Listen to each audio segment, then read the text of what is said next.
Grin's house. So it's Big Grin. He has like this big. From what we know, he looks like he's smiling because he got the scar. Yeah, he's Think, gonna you know, the Joker from Batman. He's the Joker from Batman, but yeah, he's Big Grin. In this chapter, Dritz, Udon, and Wolfgar stealthily approach a Verbeeglair. I'm really bad with the monster names. Hidden high on the rocky outcropping. They are drawn by a alluring sense of roasted mutton. I love this one because Dritz gets really hungry. But they are cautious knowing the danger posed by the giants within. Their mission quickly shifts from curiosity to action when Dritz spots an opportunity to strike. As a routed Verbeeg cook pours garbage out of the cage, Dritz uses distraction and to stealthily ascend and prepare for an ambush. When, with some clever antics, the aid of Wolfgar's panther companion Guinevere, they launch a surprise attack on an unsuspecting giant inside. The action escalates rapidly. Dritz and Wolfgar take on a table full of 6 Verbeegs. They were gonna have a meal, but Dritz and Wolfgar said no.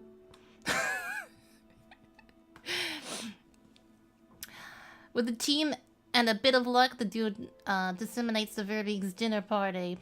Goodbye, dinner party! Wolfgar's strength and Dritz's agility overwhelm the giants, leading to a flurry of violence and swift victory. The battle showcases...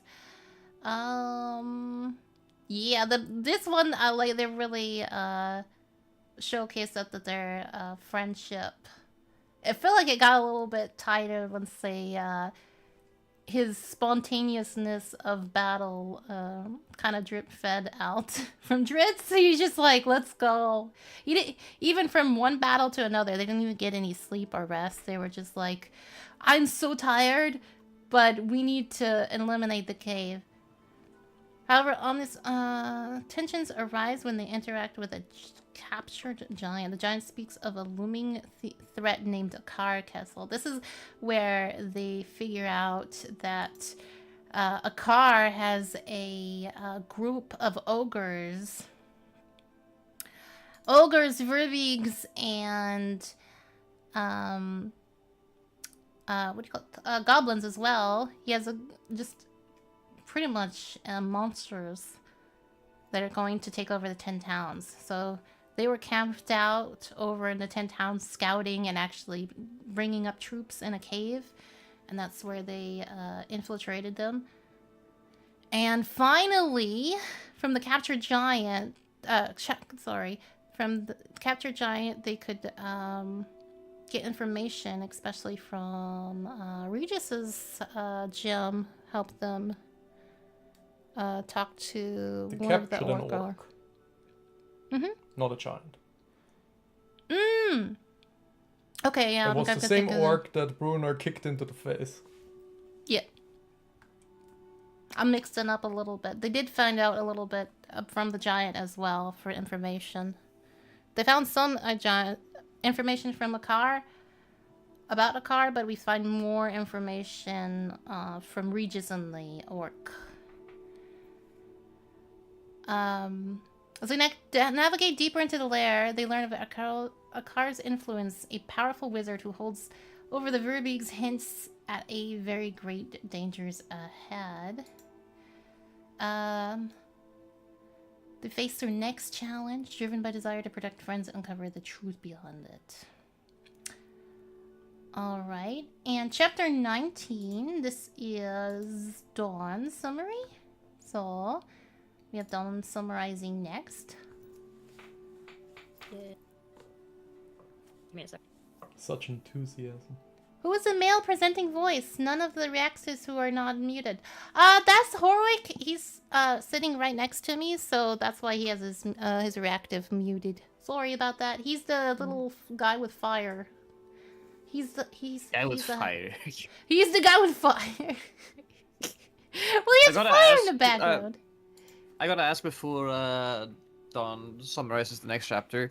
Has anyone else, like, anyone who has the like you listen to like the thing of reading the book as you're reading along.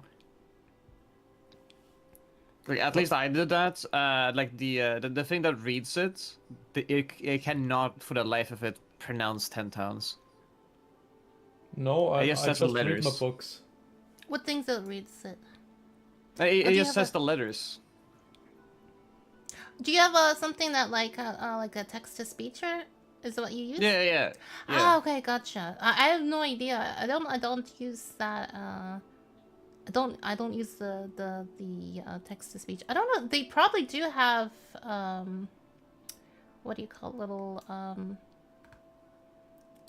audiobooks that you can probably get as well. That's probably. Oh yeah, you know, I more used to AI. listen to the. I used to have the text to speech thing through Internet Archive. Ah, okay, gotcha. No worries. I know I haven't tried that out, so I don't know. So it can't pronounce 10 towns. Yeah, it used to be like, oh, TOWNS, and I'm like, what the hell?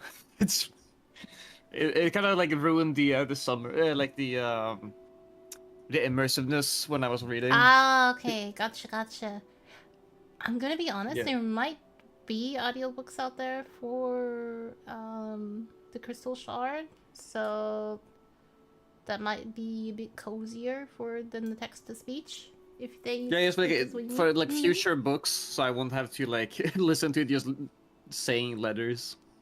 Yeah.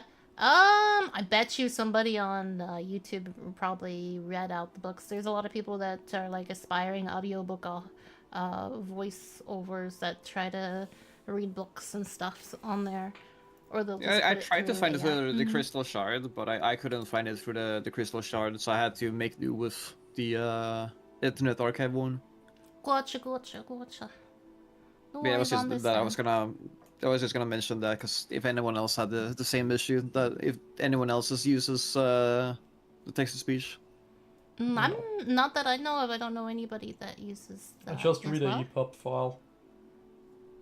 But if you do need help getting the books in the future, just let me know, Pin. I gotcha. Yeah, I appreciate that. Yeah.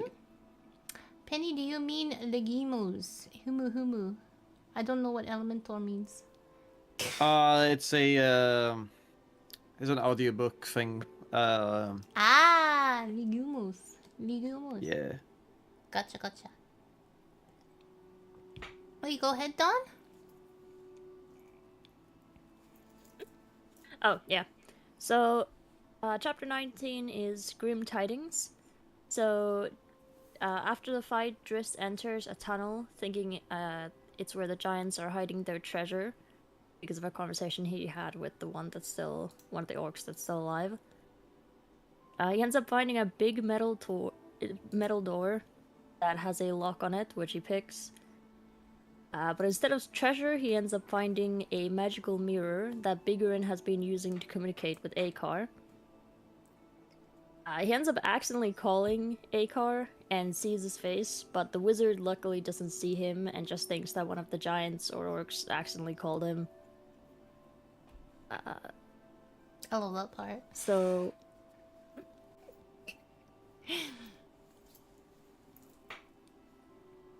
So Driss ends up making his way back from the tunnel and finds Wolfgar, who's chilling with...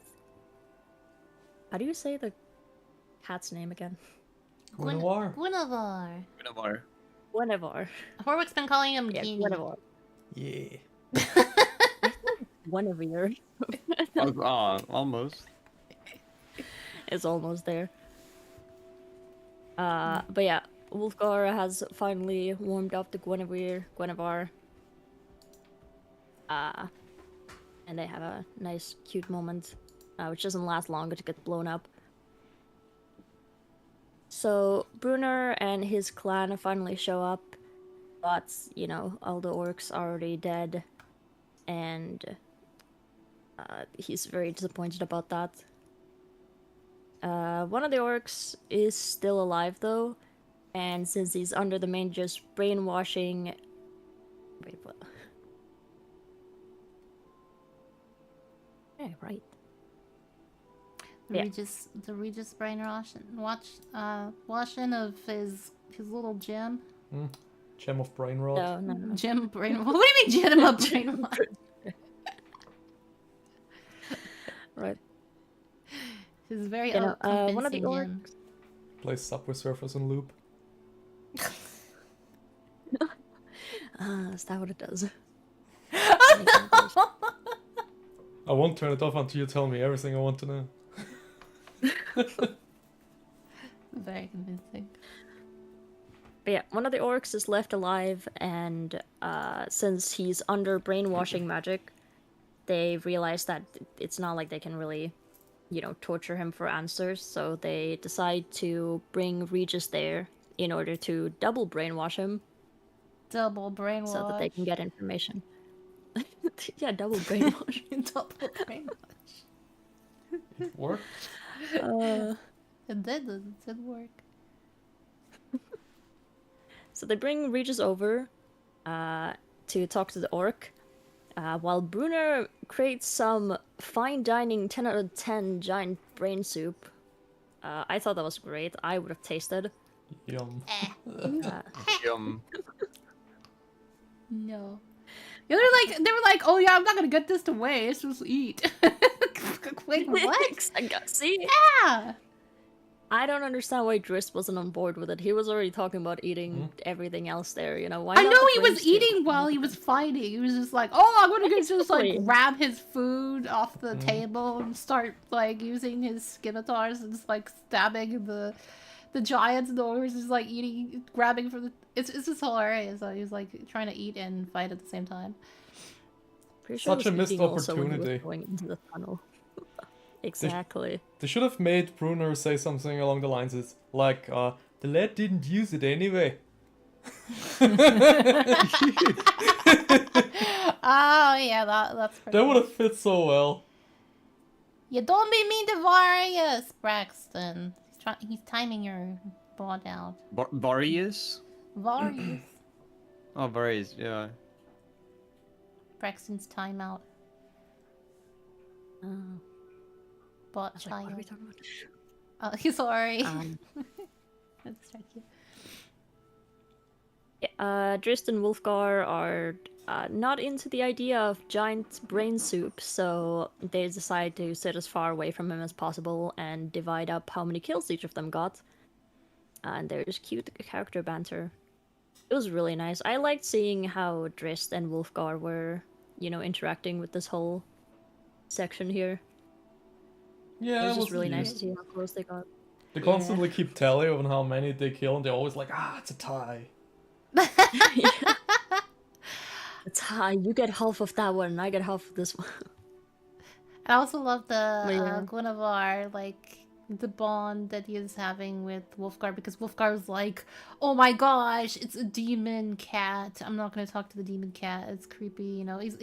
He loves animals. Like barbarians love animals. They love the wild. They're all about having the wilderness and being friends with like giant cats. But this giant cat was of demon origin, so that Wolfgar was not about to have that in the beginning. Yeah, it's like, what foul magic is this? Yeah, it's cute. An adorable moment. So, yeah, Regis gets done with talking to the orc and has some bad news for them, because the orc tells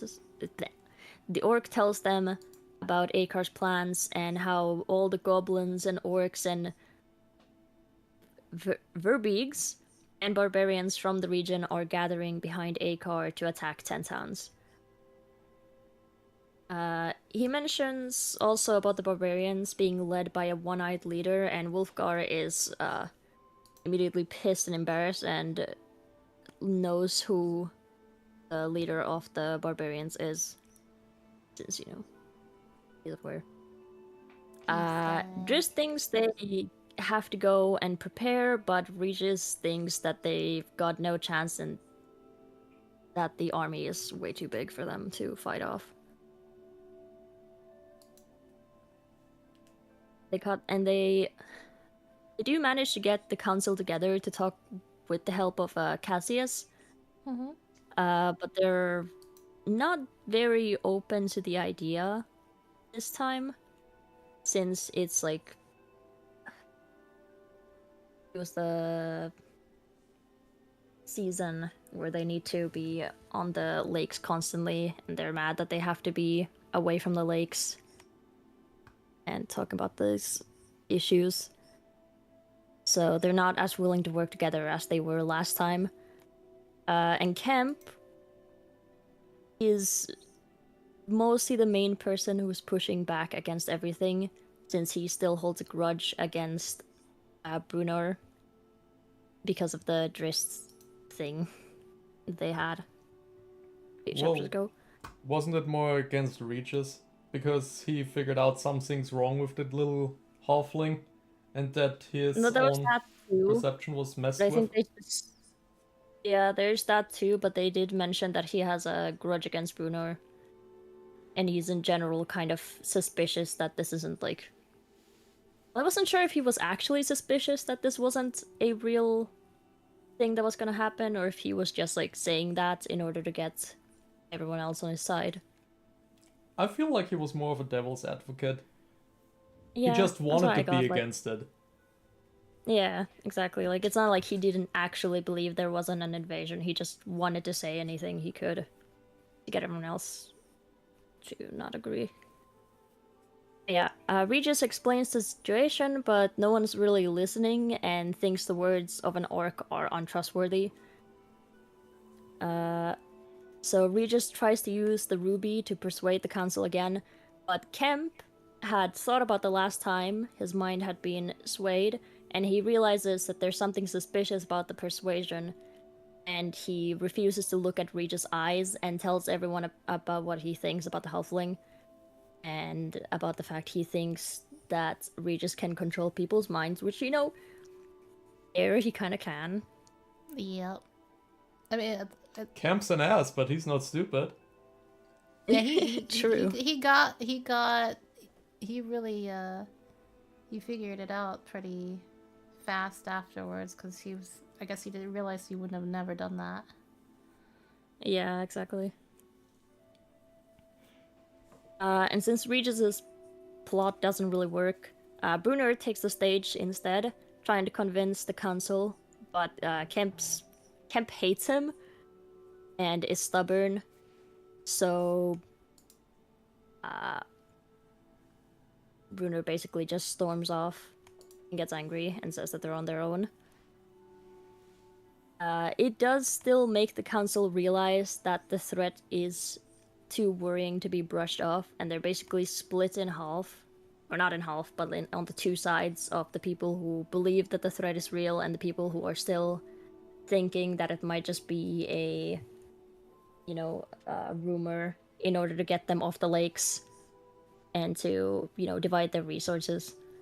Yeah, they were worried they're gonna lose money, because there was like those two towns that were competing each other, and they're like, oh, if we stop, then we're gonna lose money, and we're not gonna have enough resources, because this is our high tide to be fishing, and you're basically going to pull us away from it, and if I'm not pulling away, if you guys pull away, you lose money to prepare for an invasion. And they made it sound like, oh, there's been orc invasions and ogre invasions before, and so what, pretty much. Yeah. Basically downplaying it. Yeah, they are. So the last or the one thing that everyone agrees to is to make a public statement about the invasion, and that everyone who wants protection should be going to Bryn Shander. A classic sunk cost fallacy, exactly, Elemental.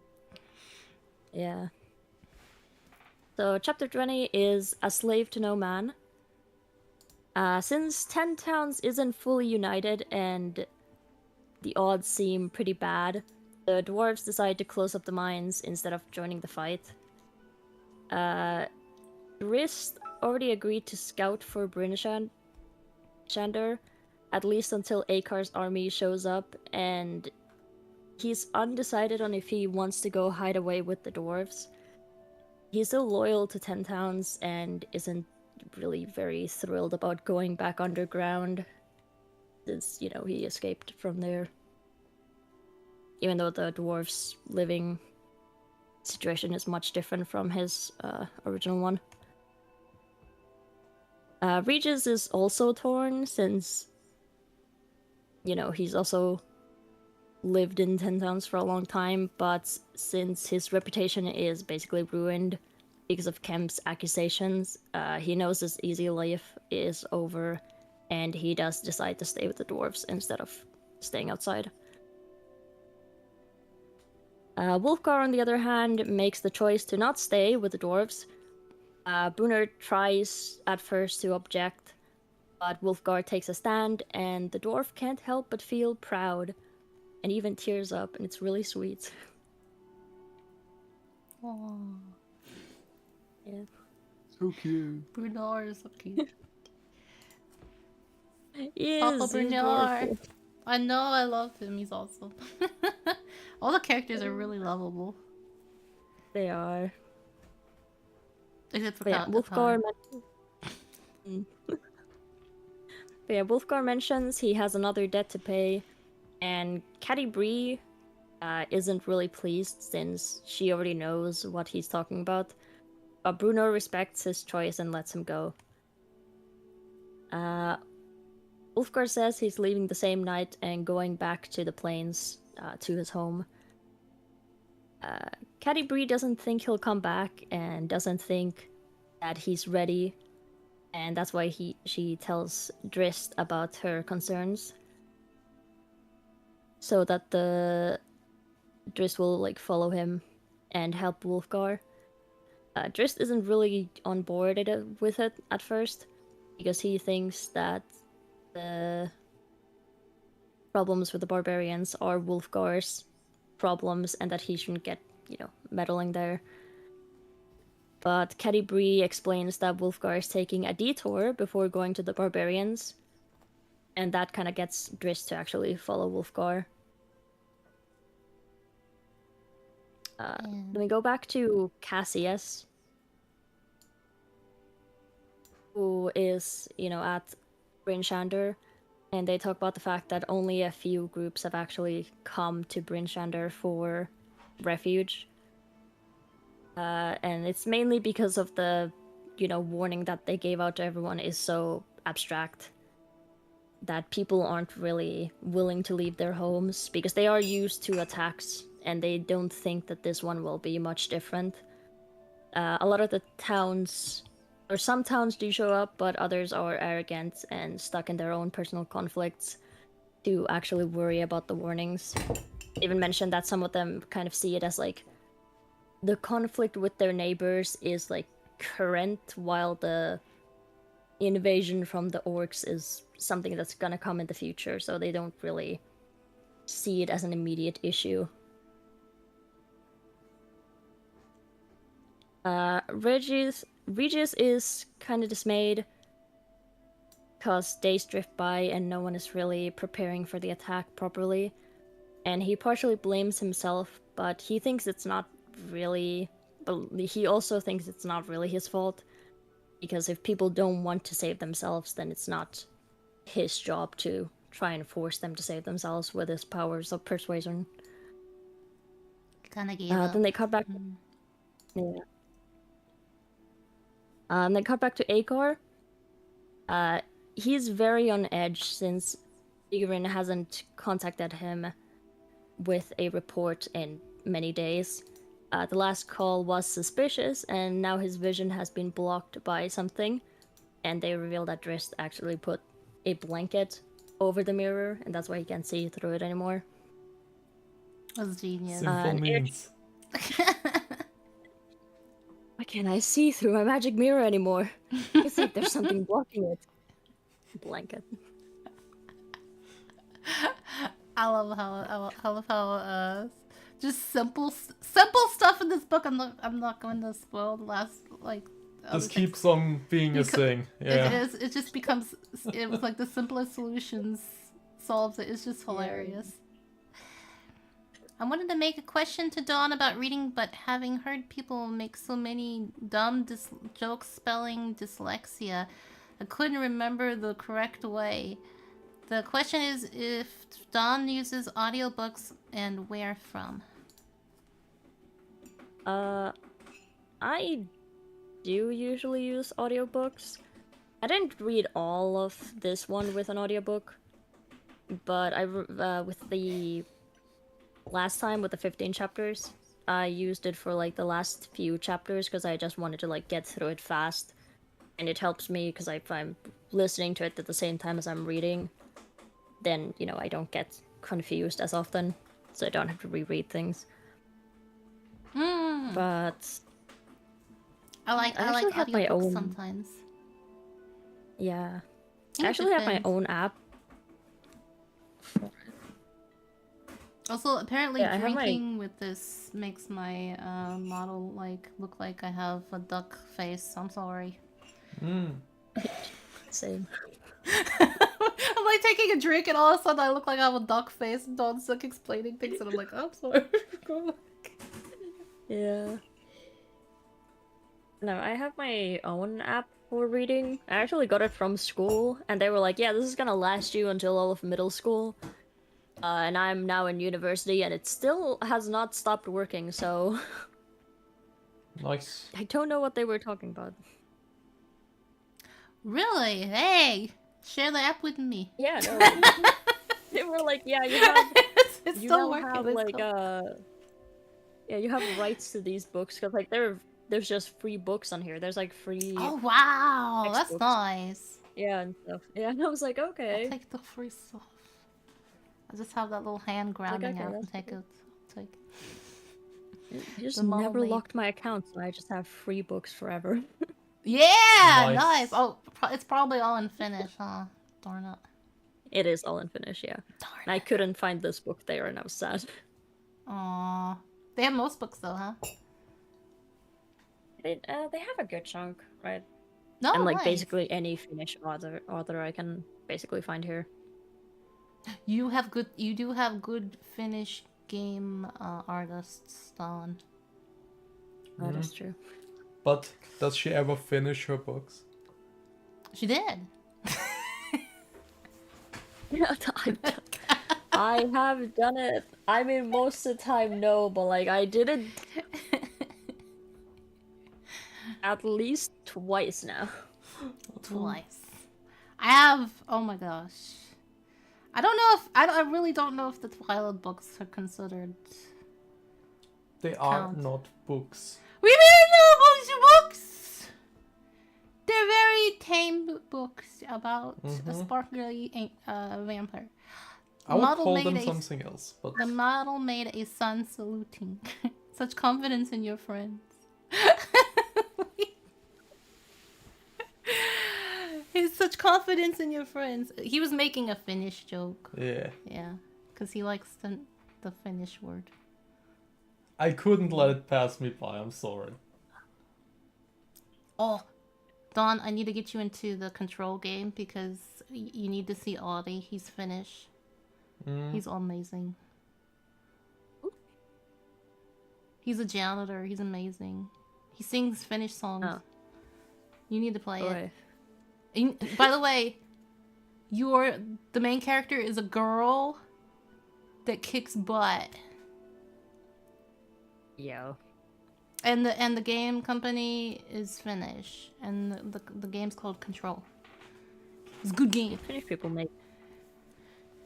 They also made they made Alan Wake too.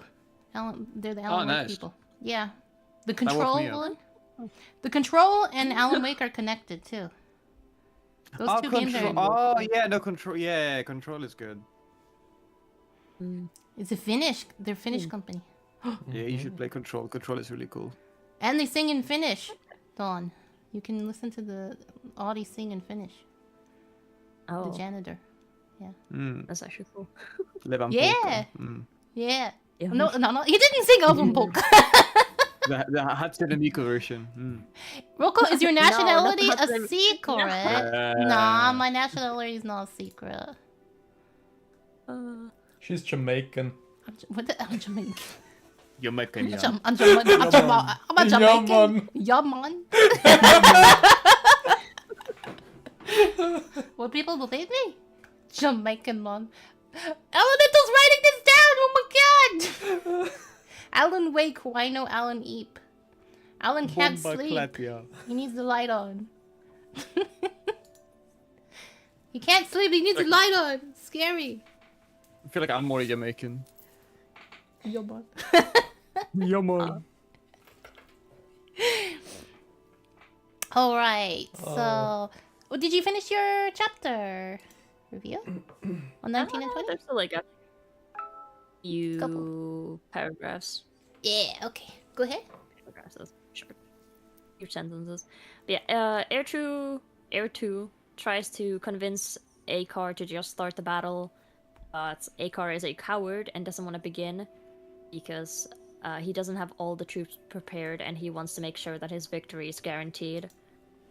Air 2 points out that his army is gonna fall apart at this rate since everyone's basically fighting with each other because they want to go, you know, fight 10 towns, but they can't. Akar isn't really listening to him and instead is lamenting his earlier choices and about going against the Shard and the demon's guidance. And finally he does decide to make the choice to send the army out and start the attack. We also do the epilogue. If you want I'm to. sure if I don't have to. Yeah, at the end, you want to do the epilogue. Yeah, sure. Okay, dokie. So in the epilogue, Wolfgar runs tirelessly across the plains. Do you want to do it now or you want to do it at the end? Because it's gonna be. There's a mid-book epilogue. That's the one she's talking Oh, about. the mid-book epilogue. Oh, yeah, okay, yeah, yeah, go ahead. Yeah, I didn't do Gotcha. the epilogue. There's like yeah, epilogue after the chapters every once in a while. Yeah, That's go what I'm ahead. wondering. Sorry. Do that. Go ahead. Yeah, so Wolfgar runs tirelessly across the plains, driven by his desperate mission. As the goblins and giants armies under Akar march south, and he sees the tracks of the warriors and sees that all the tribes are, you know, what's the word? Gathering, which just drives him to go further because he knows that his mission is important. So through exhaustion, his main struggle is with solitude, and he tries to think about the past a lot so that he, you know, doesn't have to think about the fact that he's running through a... Is it a tundra if it's like just the plains of snow? Mm-hmm. Gets It's like- a plain of snow. It's the tundra Yeah. area. the tundra. It's running through the tundra. And he's fairly worried about the fact that his plan may destroy him. He lacks the noble bloodline and can't claim leadership of his people through the traditional means. And the only thing that can fix that is for him to earn a heroic deed that can give him the right to actually challenge the leader of the tribes. So he heads east towards the... I just closed my notes. So he heads east towards the Reged Glacier and the lair of the White Dragon, Icing Death. And Drist follows him from the shadows, not letting him know that he is there. That's I feel it. like Dritz is like the guardian angel. Sometimes.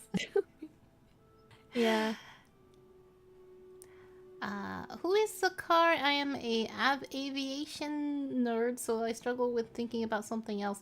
Oh, Akar Castle is like the main baddie. He's pretty much he's a horrible wizard that, like, he's not a good wizard, is what I mean. It's great.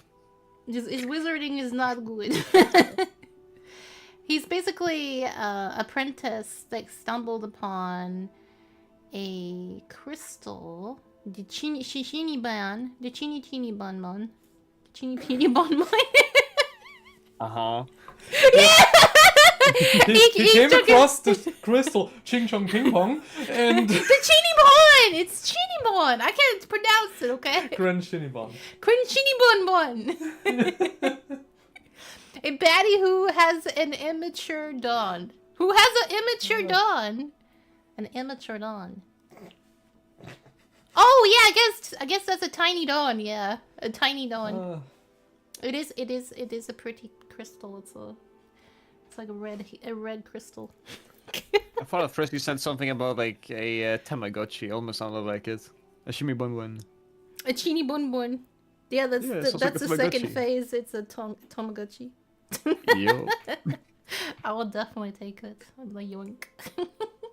Yes, But yeah, I know you would. The crystal was basically made by these evil wizards along with a demon, and they create this crystal, and it's very powerful, all powerful, and this crystal just yearns for power, and it sees that this Akar Kessel guy is very he's not very smart, and they like that because they can kind of control what he does and kind of guide him in a direction that they want to go, because they can give him like images in their head of conquering certain things and things that he could want, and just different things to kind of control the direction, because the crystal just yearns for power.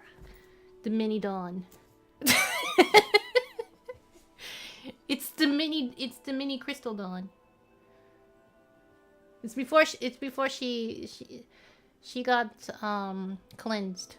She was very angry, and then she got cleansed. It was super angry dawn. There was no chocolate in the fridge. Or she got food. She got food. Then she was happy dawn. Yep.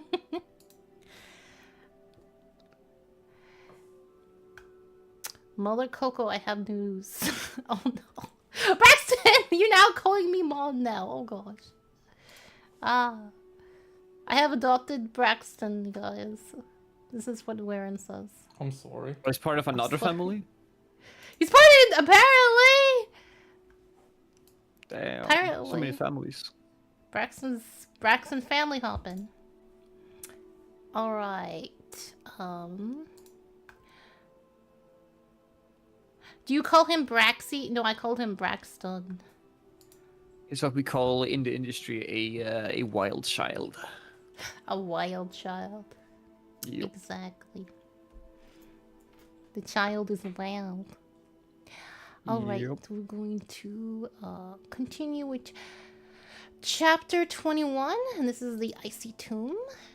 Wolfgar ventures to Elvermelt. So, like Dawn said, he's going on an adventure, and Dritz is kind of following closely behind. And we don't know what the adventure that Katari mentioned, but you slowly figure out what his adventure entails. He goes to a mystical hot spring surrounded by a glacier where tribes seek refuge during the harsh winter. But unknown to most, it is rumored to house a legendary white dragon. The name I cannot pronounce. The Just say Icendorf. The don't know. Yeah, Ingolocastimizillion. That one. Close enough. Icing? Yeah, I try. I tried. There was an attempt to name the dragon, who guards a treasure hoard that had once captivated Wolfgard's father. So, Wolfgard's dad told him about this big icy dragon that was in this hot springs area that he found, and only his dad knows about it. So he's starting to go over there, armed with the knowledge passed down from his father, who had passed away. Wolfgard resolves to claim the treasure and confront the dragon. Let's see. He skillfully prepares for himself to enter the hot springs using melted animal fat to protect his skin. That was geek. So he He killed an elk and he used the animal fat to protect his skin, which is actually really important and actually helped him survive through the whole glacier. And I actually have a picture of the glacier on the screen you guys can see. Hello, Dr. Death Rider 45. Welcome to the book club. It's rotating between images right now. That's the Black Ice Tower. That's the Trinchiniban elemental. If you wanted to see what it kind of looks like, that's the building that it creates. It creates its own little building from the parts that it has. But there is a picture of the area where the dragon is on the rotating images that I have on the screen that you can see. He uses the animal fat to protect his skin from the water and the frigid air. Venturing underwater, he navigates strong currents and tumbles down a hidden waterfall into a vast ice-laden cave where he finds the dragon's lair. Inside, he's memorized by Icing's Death. Okay, so they call him Icing's Death, but I guess his like dragon name is the Engelocazimazillion. We'll just say Icing. I think they specifically said that the barbarians call him that, like the Icing Death. The Icing Death, okay, because so that's like this is his like nickname, Icing Death. Yeah, that's his original name, and then there's Icing Death for everyone that can't pronounce it. Everyone cannot pronounce it. Not everyone can say Engelocazimazillion, so... What? You said it! Bro's just flexing. I know! What the heck? Wow, not everybody can do... I'm not even gonna try.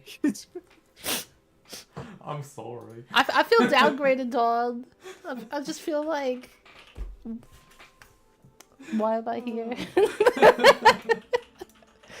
It's like weird. He's memorized by Icing Death, who lies dormant beneath a thick layer of ice. He took a nap. The dragon took a nap. There was just nothing going on for the dragon for a long time.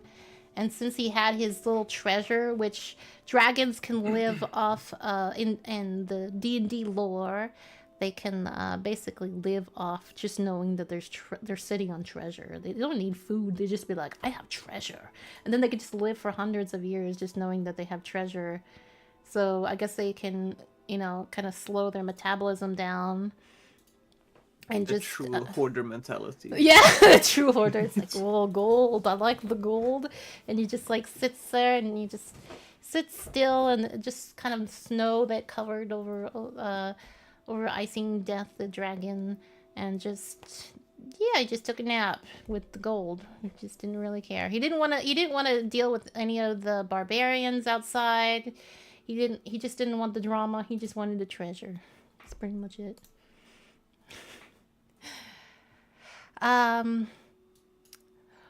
Wolfgar makes a fatal decision. Rather than to slay the dragon while it sleeps, he announces him respectively. He's like a proud Wolfgar is a proud barbarian. He wants to have a fair fight, right? He doesn't want to slay like a dragon or anybody that are sleeping. He wants to be like, hey, I'm coming in here. That was probably a bad idea. Yeah. But his Wolfgar's proudness kind of gotten him His warrior pride. Yeah, warrior pride kind of like got him a little bit in trouble for that. This mistake awakens the dragon, who railed by the mention of its treasure, breaks free from the ice with a terrifying ferocity. Yes, Wolfgar came in there and he was like, "Hey, I'm coming in here. I'm taking your stuff, and I don't want to fight or anything." And the dragon's like, "You're taking my stuff." What? And then he's like, "I'm gonna fight you," pretty much. Because that was basically that dragon lives for that gold treasure that he's sitting on. So Wolfgar battles icing death with his lethal icing breath. Thankfully, he has that animal fat that which actually helped him underwater, and actually helped with the dragon a little bit. Actually helped him a lot, but it didn't work as good after a while. He threw Wolfgar back with his powerful tail and smashed him into the side, and Dritz appears out of nowhere. Rives, aiming to assist, uses agility and skill. Dritz casts a spell to blind icing death, allowing Wolfgar a chance to attack. So Dritz couldn't leave his bro behind, and found a way to up above to look and see where Wolfgar was, which was in this little cavern with the hot springs. And Dritz, being a really good tracker, was able to kind of get in there with him. And when Wolfgar actually arrived next to that dragon, there was many like skeletons that were surrounding that icing's death. So it was a hard place to get into to go see that dragon, and many did not survive.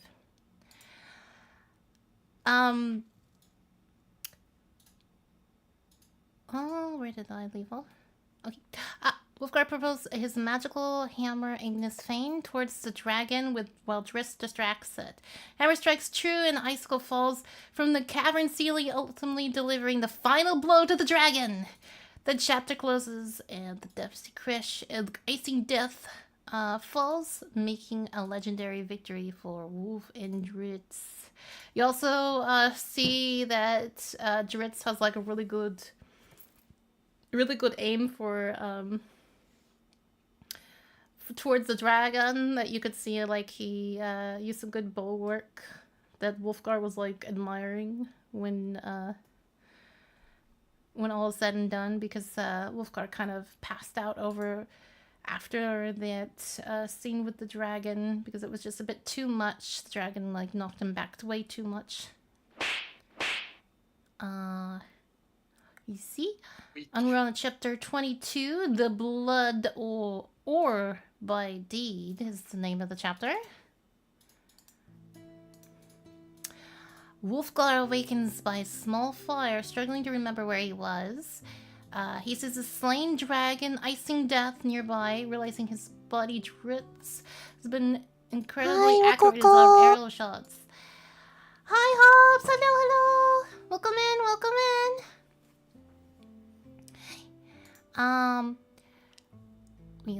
We are. Oh, why did I have that sad face? It's one of my little triggers got knocked for some reason. Oh no. We are in chapter 22, summarizing the Crystal Shard. So Wolfgar awakens by a small fire, struggling to remember where he is. He sees a slain dragon, icing death nearby, realizing his buddy Dritz has been incredibly accurate with his arrow shots. Wolfgar searches for his hammer, Ignis Fane, and soon finds Dritz, who's gleefully breaking off treasure, the treasure pile with the hammer. That was pretty funny. He was using this like overpowerfully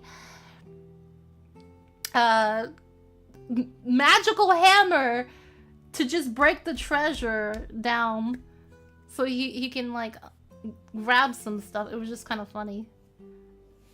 I thought it was a little funny. Overpowered hammer to break some ice. Can I do chapter 25 and 26? Yes, of course you can. 25 and 26 are free, Nick. You can. Hey, so favorite you Vtuber mom. Hi, oh, thank you. Wow. Favorite Vtuber son? What? Isn't you also his only VTuber mom? Yeah. Wait, no. I think Philia is also VTuber mom. Oh.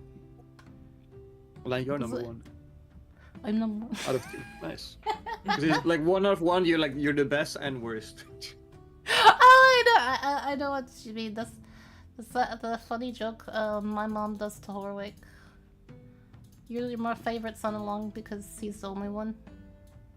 Mhm. It's my mom's joke.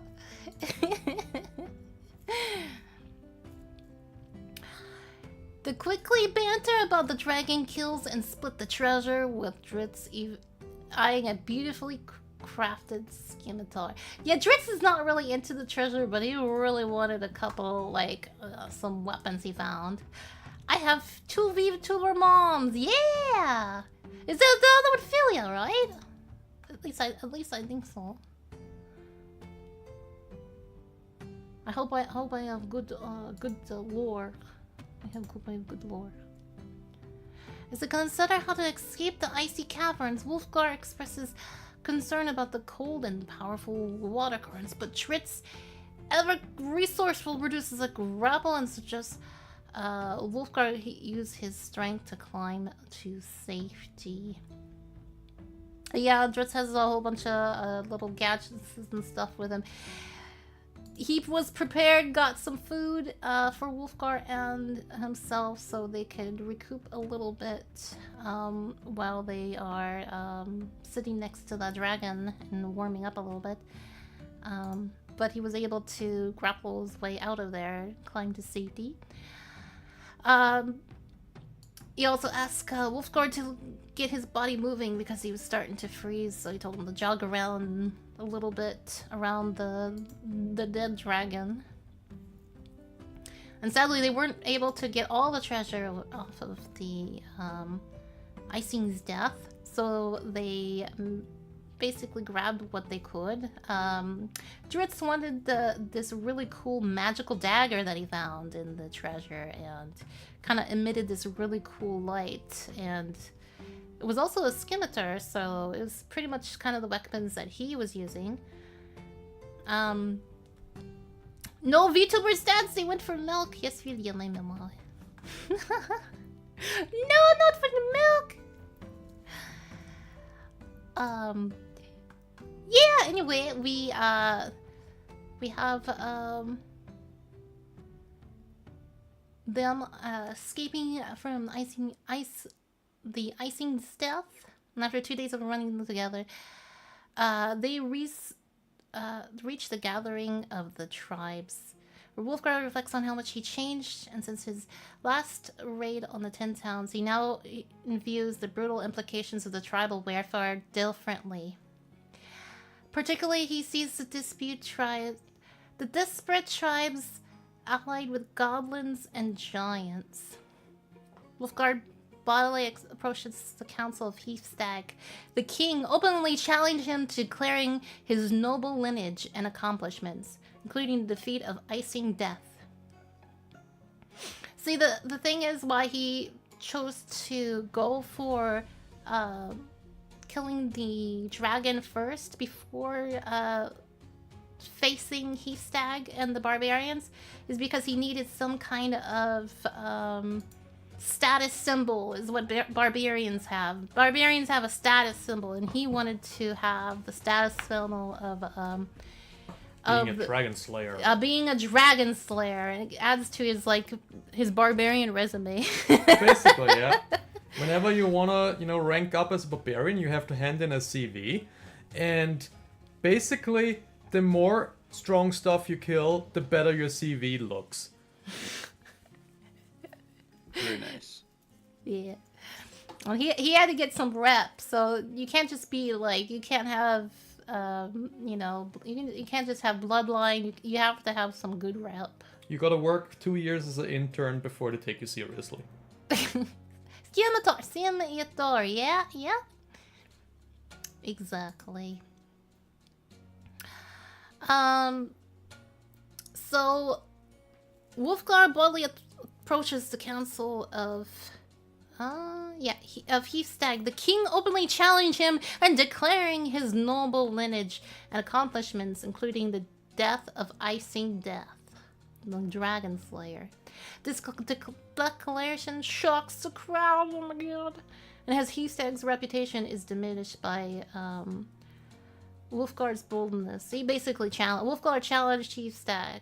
Wolfgar asserts his right to challenge the king, insisting he cannot lead their people to war alongside the enemies. Tension-filled challenge leads to a duel where the crowd gathers, both warriors preparing for battle. Rough Jack is like his little Hustag's like assistant, like the second in command. Announces both combats. Nothing Wolfgar's legendary status was exciting.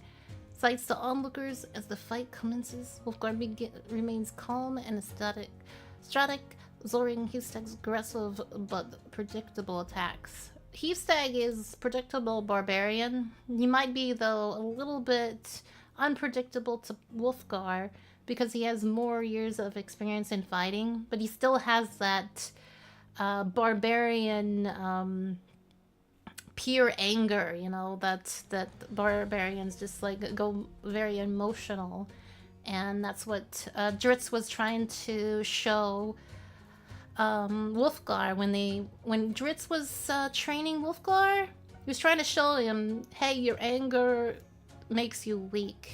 Your anger makes you weak. You gotta look at the other opponent and see what their next move is, and you can't just go on brute force as a barbarian. You gotta strategize. So from learning what Dritz has taught Wolfgar, he used that on Hustag. And sadly,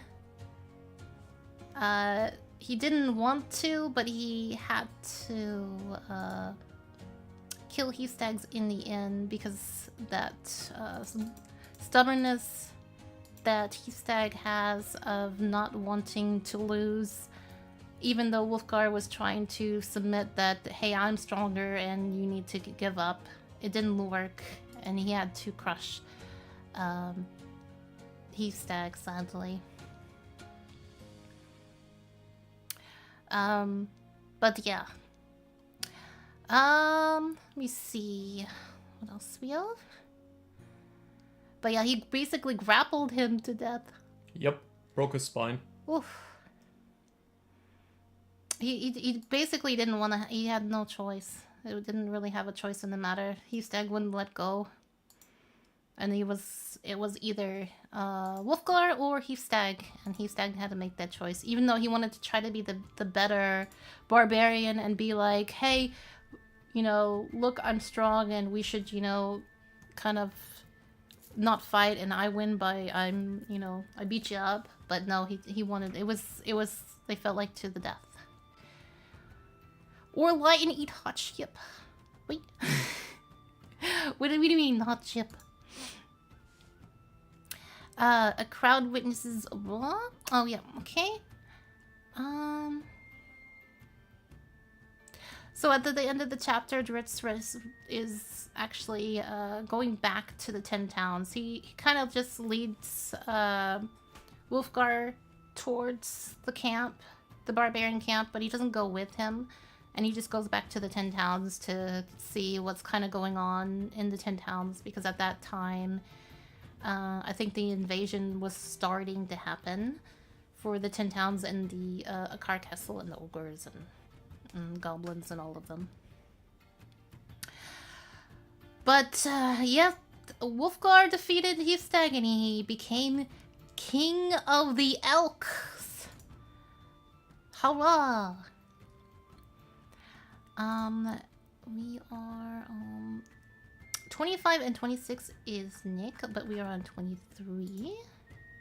I need to write that down so don't read. If you guys want to do some more chapters, you let me know. 25 and 26 Nick. On chapter 23, Kessel's attack unfolds as his monstrous army descends upon the towns around Lac Denachar. The chapter begins with the fleets of Caer Dineval and Caer Kong, witnessing the chaos of Kessel's force like to a swarm of angry bees swiftly invading Kalarkonik. The townsfolk, struck with fear, abandoned their homes and as goblins and giants and ogres slaughter and burn everything on their path. Amidst the carnage, Captain Shermonk makes a noble choice to redirect his fleet to help Kalardanoval, which is in peril. In Brandshire, Regis, Egorol, and others watch helplessly as villains pursue refugees from the Kalardanoval. Aragol implores Cassius to send aid, arguing for the need to defend their kin, but Cassius insists on maintaining defenses for Brian Shandor. A growing tide of refugees pours towards the city, prompting Aragol to lead a brave force to slow the Goblin March. Yeah, I'm so sorry for that dude. Yeah. Councilman Agawal was actually kick-ass. I know. They engage battle, bravely sacrificing themselves to protect the fleeing citizens. Despite their valor, they are evenly overwhelmed by the endless horde. Amid the struggle, Brunor and his dwarven warriors employ a cunning ambush strategy. I love the Brunors. Yeah, he's so feisty. Like, he fights dirty whenever he can, and he's proud about it. Yep. They're fighting dwarves.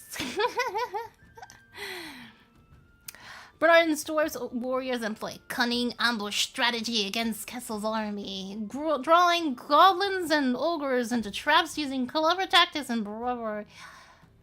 They set off avalanches, engage in close combat, outmaneuvering their foes. Bernard Aldous' heroics add a lighthearted flair to the battle. That's one way of putting it. You're going to get your hands dirty a little. Yeah, get your hands. I love the lighthearted flair to the battle. The fishermen of the terminal find their homes empty after returning, only to face the impending onslaught of the Kessel's forces.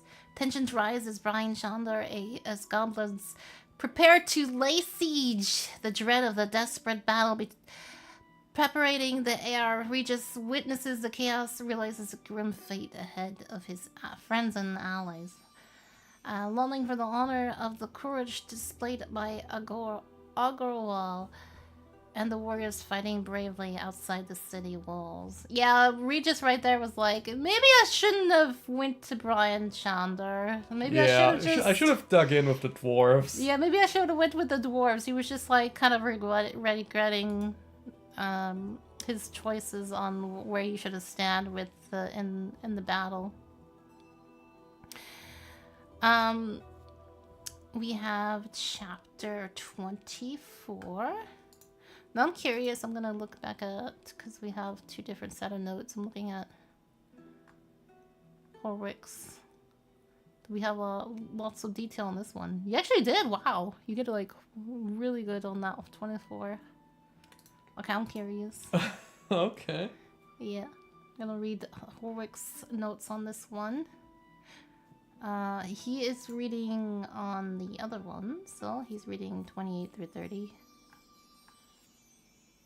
I'm gonna be reading this one. Okay. Information wins wars. So we see each group struggle to get as much of information as possible.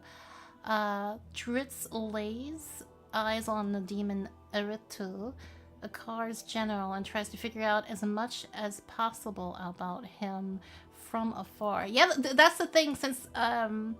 Since Dritz is a drow, he's used to mingling with the demons pretty much in the underground, because he's a dark elf pretty much. And he kind of seen Arutu through the far, and apparently for him, he sees it as like this darkness. And instead of probably everybody else doesn't see it as differently as he does. He might have like this, keen eye for demons because it's kind of his, his nature. So Something about the creature reminds him of home, the underworld, but he can't quite pinpoint what. Before he could figure it out, he succumbs to his exhaustion, drifting into sleep. Yeah, Dritz was basically running on fumes since he was he just had that battle with the dragon, and they didn't have much sleep or much rest. Cassius tries to establish what level of discord remains between the races of Akar's army, hoping to exploit it in some way to give Brian Chandler a chance at successfully defending itself. Jensen Brent takes charge of what is left in the twin towns of Danville and Koenig, protecting the civilians the best way he can while he is assembling a makeshift army. As part of his efforts, the former hatred and rivalry between the two towns breaks apart, replaced with unity. So all of this carnage and despair kind of united everybody because of the overall mood that they didn't have much else to kind of unite, even if they did not like each other. The two towns.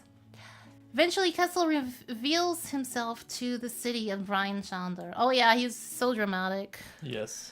Akar Kessel is he's so drama. He's so dramatic. He's just like blah blah blah blah blah blah. Yeah, he's so into himself. Oh my gosh, he's hilariously sounding. That scene made me cringe so hard. Him and he just like taps for everybody. So starts tapping his finger when waiting for people to talk, and like because they're not talking fast enough, and woo. Little impatient bald dude kind guy. Wizard dude. And it's councilmen eradicating new crystal towers, despite earlier warnings that it would stretch the Shards' power too thin. So, Akar Castle is all about having, you know, like the flashiness and stuff, so he can show that he's powerful. So he wanted to show off that he can make this crystal tower from the Chinibon. And since he already made 2 towers beforehand, it basically destroyed the 2 that he made because he made another one. It was weakening the actual crystal's powers. In a fit of anger caused by the fact that none of the councilmen remembered his former self, Kessel decides that a show of power is necessary to establish his respect he thinks he deserves. He uses a shard to will a beam of focused light into the distance, burning down a town of Targos, 10,000's second biggest city, giving Brian Chandler a grim preview of the potential future. Like just like pretty much lightning beams it and it goes into flames. That was horrible. But in doing so, something snaps. The power of the shard, even if momentarily, weakens to a point that no longer being able to sustain the 2 of the 3 crystal towers, crumbling all but the one in front of Chandler's dust. This didn't go unnoticed by Cassius, who put on an iron face of rage, goading Kessel into running his mouth, ever looking for more weaknesses to add to his arsenal to be exploited, and exploited knowledge. At the same time, news comes in from Targos, a sizable group of evacuees led by the former opposition leader, Councilman Kemp, managed to escape onto the lake, the harbor, protected by the incline of the city proper. As much as the optimist Kemp was, he was still a councilman and proud of his city. The downfall of his home fills him with a thirst for revenge, which he plans to put into good use. He knew that at this point in this campaign was not yet done. You might want to reread that sentence. Wait. Revenge he plans to put to good use. The downfall of his home fills him with thirst of revenge. No, the last sentence. He knew that his part of this campaign was not yet done. Yeah. You're stumbling a little over a few words. Oh, sorry. It's fine. Sorry about that. And we have the next chapter is going to be 25 that Nick is going to read, but I'm going to give us like a 5-minute break so we can get some drinks and stuff. Alright, let me prep a So few we more then- bottles of then brown we hyper are- drinku. Brown Hyper Drinku! Nice. Grab the brown Hyper Drinku. Alright, you guys, ready for a little BRB? Get some stretches in and stuff. 5 minutes. 5 minutes, yee!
am back. Are you guys back? Yes. Lovely. All right. Let's get back to the book I club think, scene. 25 is a Think- good one. I think Note and Pen are still. Okay. Dawn and Pen, honestly. It's okay, we can wait. Yeah. No worries. Hope you guys got some drinks and stuff. But yeah, good choice. Chapter 25 is awesome. I was talking to Foray about I wish I could bring some donuts or something so we could be snacks because book clubs Yeah. usually food. They you know? live off food. Yeah, and I feel so sad because we can't have snacks and stuff. Maybe I'll figure out. To be honest, we need to prep some stuff for snacks. Yeah. Well, I mean, in general, I want to share with everybody in the book club. That's the whole point. Mm-hmm. So maybe I'll figure something out where we can have have it look like we're eating snacks or something. I don't know. Just have it cozy and have snacks everywhere gonna- and. That'd be We're fun. gonna all buy coordinated snacks for book club. Yeah. You just get this random mail from Rococo, and Yeah. it's Everyone for gets a book care club. package. For book club. Oh yeah, I can do one for Dawn. Then I can actually do one for Pen Yeah. because Pen can send it to Dawn. I mean, Dawn can send it to Pen. Sorry, dyslexia. We're gonna end up spending $200 for 20 bucks of snacks. Yeah, Every yeah. month. It's amazing. I'm just gonna put one for the year, and hopefully they last for a year. Let's get the snacks that last. Get the ones with a lot of preservatives in it. Last Halloween's candy. Potato chips that last about 5 years. We got this. Woo. They don't last 5 years here. In my house. Oh, Yeah, Nick gets sent I can believe that. chips. And gets gnawed on. Just spent £20 to post a shirt to Germany. Yeah, I can believe that. It's about I think it's around 30 to send some package to Dawn. It's pricey. It's It is. pricey. But you know what? I'll do it anyway. Post office. I'll glare at you, but I'll still do it. Yeah, this is really pricey. US is more expensive too. There's a tiny letter. A tiny letter is $10. It's crazy. What do you say? It's probably more now since they have tariffs. I haven't looked at the tariffs. Oh my gosh. Nope, I've been living in my little bubble. I'm not Haven't wanna looked look. I at don't want to stuff. look. It's probably worse. No. There's an intruder in the chat. I noticed. Where? Kick him out. Who's the intruder? Who do you think? Where? He's like, oh no, I've been spotted. Exit. He left. Uh-huh. Where? He's gone. For now. Who? Where? Who is the spotter? Who is it? Huh? Braxton's being an ass again. Oh. Braxton's been spotted? He's always been spotted. I thought I didn't Who know. could it be? Invader. I think you two other streamers know where I live. I don't know where you live. Also gives you the way that you have the pound symbol. There's only one area that uses pounds. I was trying to get the TTS. Ah, is it not working? Oh, he was in the Discord chat. I was looking at the actual chat. Oh no. There we go. No, yeah, it was a Discord call. You should get Braxton a mod minus. Mod minus. Yeah, he Mod can minus just the change his tag around. Braxton, if you come in here, you gotta read the book. That's the requirement. Fair punishment. Let's you go. read the book. Go read the book now. Gotta speed run it. Read book. Join the book club.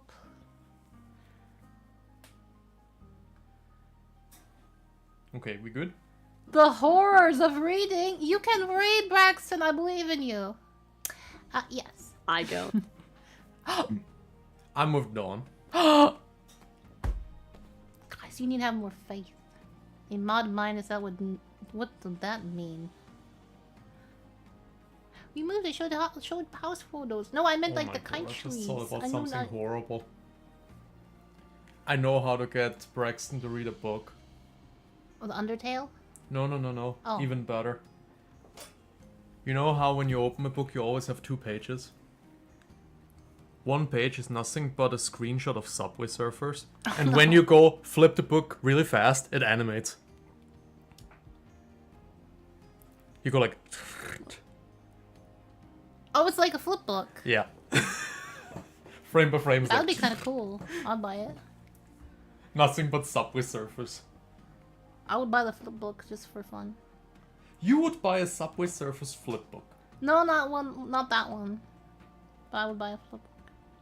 Yeah, one half of the page is always the text of the book, the other one is just a screenshot of Subway Surfers.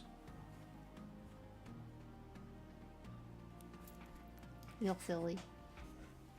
What do you want to bet it would work?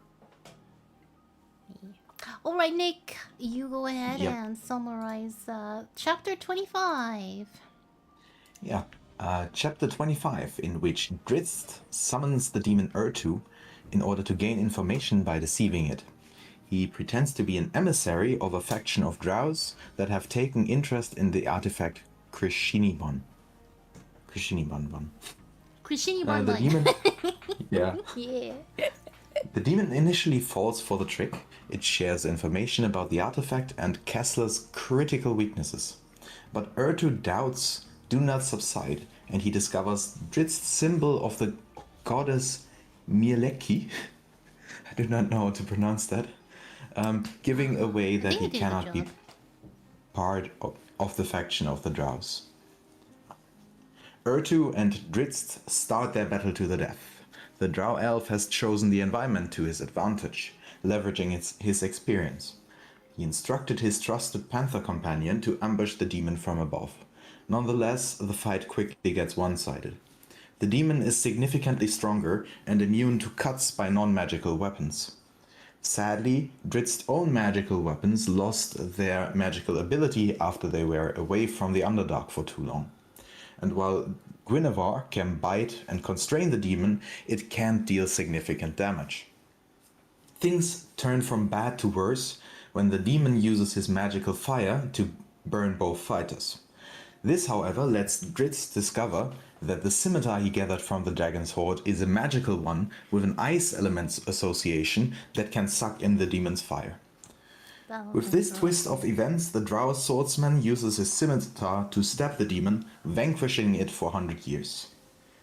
The fight leaves both remaining fighters, Drizzt and the panther, injured. Also, like Ertu swears revenge upon Drizzt in 100 years. Oh yeah. He's like, I'll get you in 100 years, Dritz.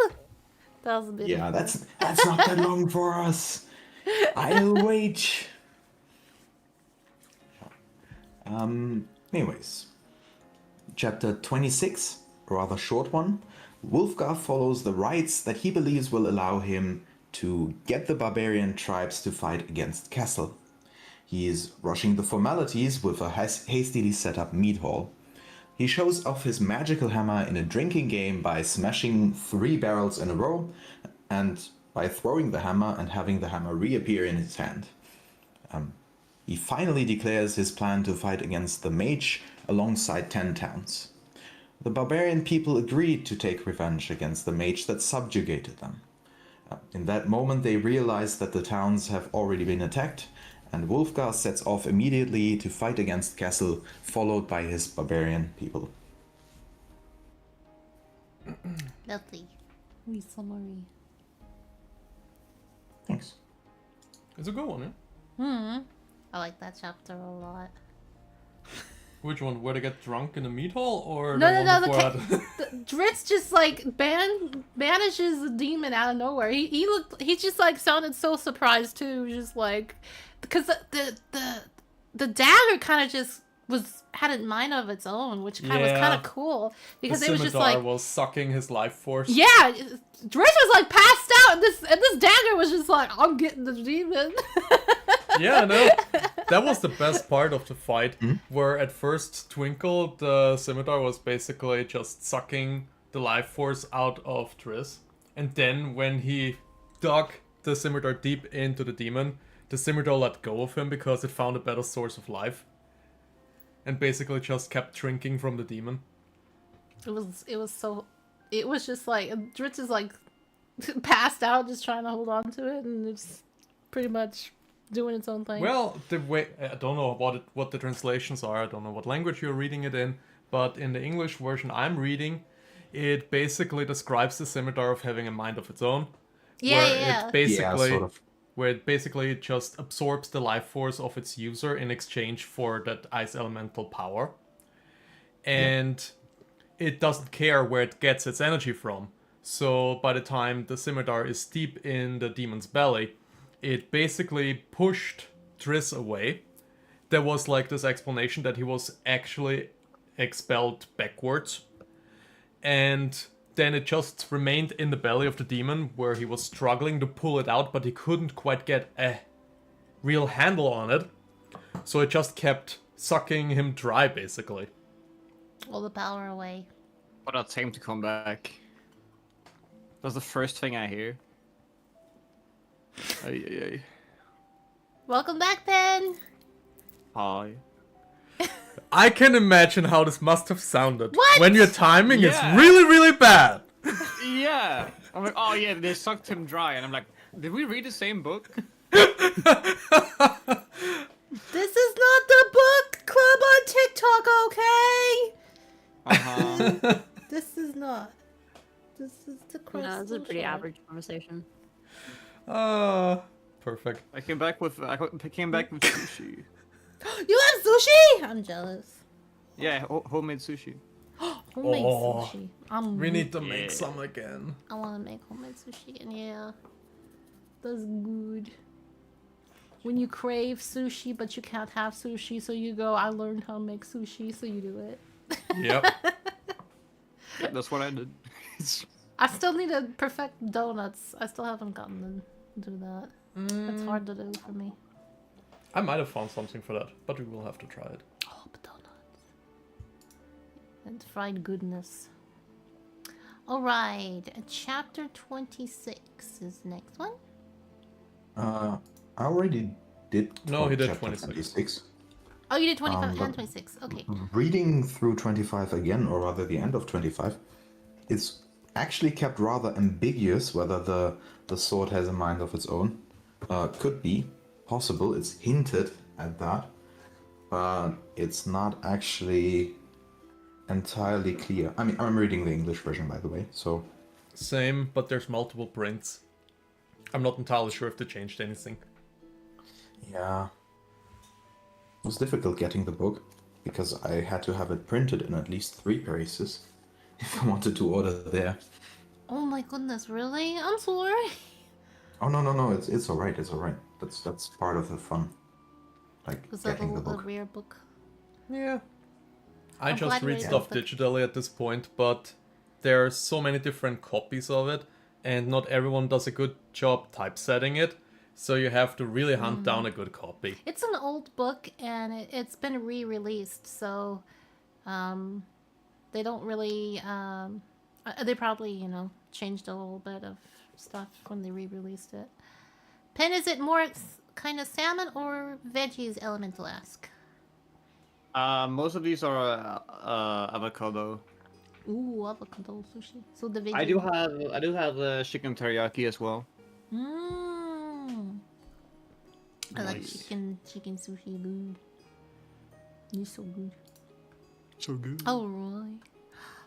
We are on chapter 27, and this is the Clock of Doom, is the title of the chapter.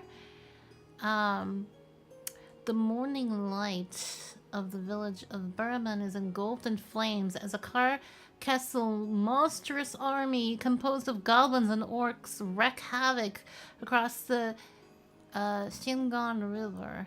And I'm gonna check on Horwick's notes because we're seeing how detailed he did detailed notes. We're going on this one then.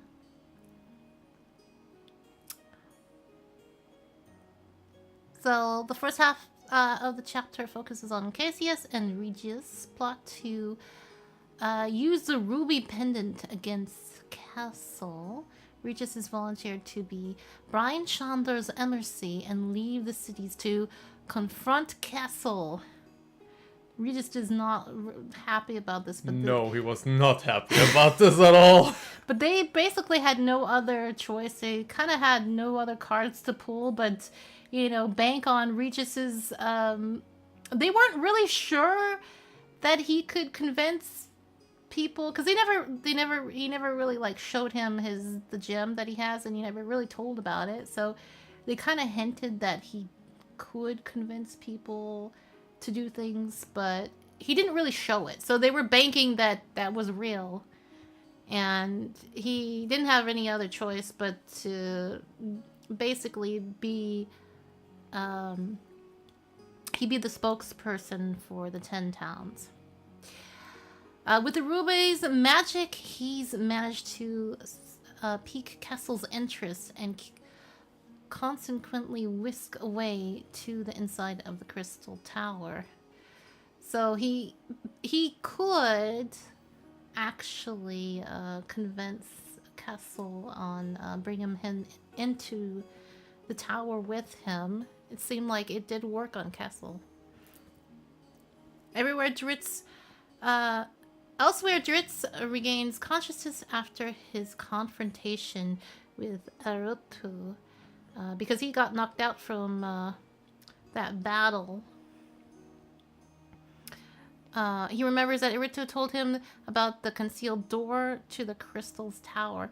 I think that was kind of a fun chapter because Dritz, was it chapter 26? Dritz was kind of like making off as this cool drow that was a part of a team that his charade was good. Yeah, his charade was good. He was a part of a team of other drows that knew about the crystal shard, and they, wanted to grab it for themselves because they were aligned. They were kind of overpowering to demons. Demons kind of feared drows, and they're kind of on the same side because they were also, drows are kind of the killer instinct. And well, it kind of helps that the metal that stems from the Underdark is very much spelled against demons. As long as the metal isn't exposed to sunlight, it has a very strong effect on demons. This is why demons are so scared of the drow. But sadly, Dritz didn't have his nice weapon above because it would require darkness. And Yeah, he's been out in the sun for way too long. yeah, so he kind of had like this, he put this facade on that he was this big tough drow and he knew all about the Crinchini bond, but he pretty much got information out of Arutu because Arutu kind of like, they kind of were on this, he felt he was on the same level as the drow because he was kind of intimidated with the drow, but they were like kind of, he kind of want to work together against Castle, but he kind of, but then it's he realized easily then explained. Just think of the main characters, right? They all do what they do best. Barbarian Smash, Bruner Trick, and Regis, I don't know, cheat. Because that's all he can do. He's not a big fighter. He's a halfling. Yeah, and Triss is all about stealth. So he's trying to figure out how he can stealth into the tower. This is why he extracted the info he did from Ertu. Yeah, but he kind of banked on the idea of him being a drow, that it was... Yes, that was the means he used to get to the info he wanted. And the big key info that he extracted from him was that the door is concealed to anyone but demons. You need to have, demon eyes to see it. To see the door. Mm-hmm. And that's one reason where he kind of wanted to keep his kitty companion out, Guinevere. He's a little demon cat. He wants Guinevere to go see the door. Yep. He remembers that Rizzo told him an concealed door to the Crystal Tower. He makes his way to the tower, planning to use his spirit familiar Guinea. Horror calls him Guinea Yeah, to find the Guinea. tower's secret entrance. Let me see. I liked Regis was really good in getting Oh yeah. into talking with Kessel. I applauded him. He made up this huge story about how the orcs were planning Yeah, to but that's the next chapter. invade. Yeah, but I thought that was pretty I got excited a bit. I mean, he's So- really, really good at double-crossing people.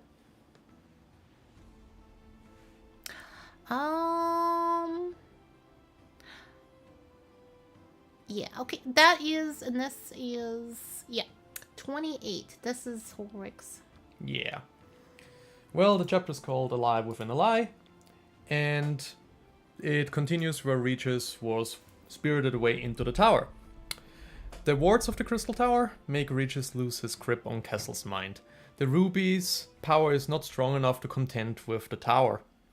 With Kessel no longer being under the influence of the Ruby of Suggestion, Regis has no choice but to double down on his theatrics, hoping to fool the wizard for good. He pretends to be under Kessel's control while warding his mind with whatever powers left inside the ruby, delivering false truths to the wizard as he demands them. He tells him of traitors in his midst and points the finger to the strongest, most loyal tribe of orcs under his command, currently occupying the town of Bremen. Fuming with anger, the wizard walks off to deliver punishment to the would-be traitors, leaving a supposedly brainwashed Regis alone in his throne room unsupervised. Meanwhile, a fleet of ships gather on Mare Dualdon, where Councilman Camp of Targos notices the odd movement of Kessel's army. To his eyes, it seems as if the city of Bremen was to receive reinforcements, but he knows the city was already fully occupied and evacuated. He smells the incompetence of Kessel's leadership and sees it as an opening to exploit. At the same time, Triss and Guinevere stealth their way through Kessel's main encampment, entering the Crystal Tower unseen. Yeah, this is basically setting up the big defeat for Akar in the follow-up chapters, and Triss and Guinevere reunite with Regis. This is coming up in chapter 29. The allianced forces take the fight to Kessel's main encampment. The dwarves, led by Brunor, hollowed out a cavity underneath the encampment, which they in turn collapsed, dragging thousands of goblins, orcs, and giants to an early grave. In the second wave, they took the fight to the surface, where the dwarves held out in melee combat. Midway through the surface struggle, barbarian reinforcements led by Wulfgar arrive, bolstering the ranks and decimating Kessel's army. Meanwhile, Kessel makes a fool of himself in front of Trist, and is subsequently defeated by a bag of flour, which he drizzles over the heart of the tower and bags it in the same bag of flour, which essentially leads to the destruction of the tower in the follow-up chapter. I know, it's brilliant how incompetent Kessel is. I just have such a fun time every time I read a chapter where he just tries so fucking hard to be amazing and he just fails so hard.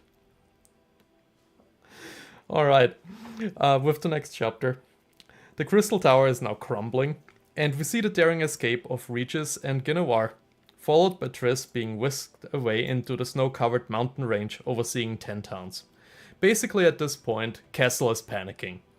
He's trying to escape away from the crumbling tower, and Triss follows him, leaving Regis and Guinevere behind. There he once again faces Kessel, still lost in his misguided self-vision of grandeur. Still strong in his belief that he has won, he fails to see the worth of the combined forces of the Alliance.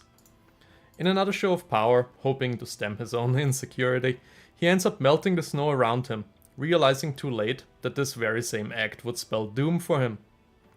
The previously stiff snow, now made soggy and heavy by his show of power and the warmth that emanated from his magic, claims his legs, pinning him to the ground like quicksand. Trist realizes what is about to happen as the mountain starts to growl, and flees the scene, leaving the pinned wizard to his fate. An avalanche breaks loose, burying Kessel alive. He reaches for the crystal shard, but this time there's no answer, no warmth. The shard had enough of his incompetence and decided it would wait for another host, however long it takes, leaving his former host to die. As this happens, the fight below is reaching its climax. More and more splinter groups of the Alliance form up into bigger groups, effectively decimating what is left of Kessel's army. And now we're getting to the final 2 chapters. I don't know who wants to take those. This is basically the culmination of the whole war. I can read them. Alright. It's okay. All the little tidbits on when Dritz went to the castle. You have like the zombie arm that's coming out and climbing up the stairs. That was kind of creepy. Yeah, there's something about the tower that keeps reviving dead tissue. So there's basically an undead army constantly guarding the inside of the tower. Yeah, so Dritz was trying to kill the one of the giants, and it just started like running around with no head and arms coming after him and stuff.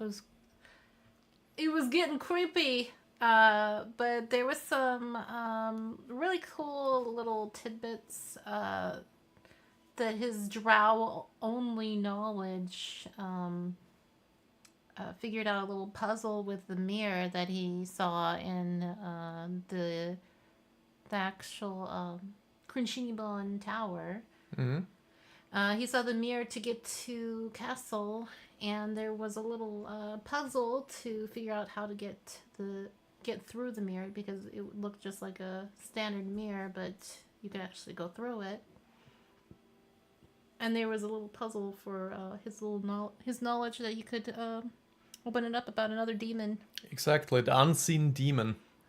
Basically the one that the surface-dwelling elves thought never existed, right? But the drow knew very much existed because they used him in chemical warfare, basically. Because he was spreading pestilence that the drow was immune to, while the surface-living elves were not. So it was a puzzle about, seen and both unseen. And only a drow would really know the answer. Which, in hindsight, makes very little sense, because it must have been Akar that put that puzzle in place, and Akar doesn't know shit. That was kind of interesting. I wonder where that actually came from. I mean, you can tell the D&D origins of the book, right? This would have perfectly been like a hidden goodie to break into if it was an actual campaign, right? Like a DM, yeah. Yeah, like a DM would have put that there. For a drow. Like if you have a drow in the party, they would have been able to tell. But in the setting of the book, it made little sense, unless this was like a manifestation of Crinchinibon's knowledge, right? Because the tower is erected by Crinchinibon and not really by Castle. He's just using the power. But this is definitely something that I doubt he would have known. Alright, so I'm going to be reading a summary of chapter 31. I see what... It's a long summary, I think, on that one. I mean, just before that, Horvik, you're in the AFK thing again, right? Me out of the club again. There. You could put yourself on... I don't know if it works, but if you put yourself on push to speak...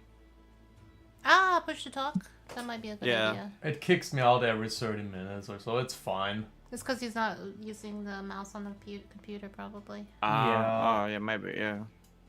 But yeah, good. Text is actually push to talk is a good idea. Yeah, but I would have to reach over anyway, and if I have to reach over, I might as well wiggle the mouse. Well, I mean, it wouldn't mute you. Have a mute symbol. No, I have to mute anyway, because otherwise it's gonna echo. No, if you have push to talk. Okay, and then we have chapter 31. This is the last chapter, and then we have the epilogue at the end. This chapter is called Victory ?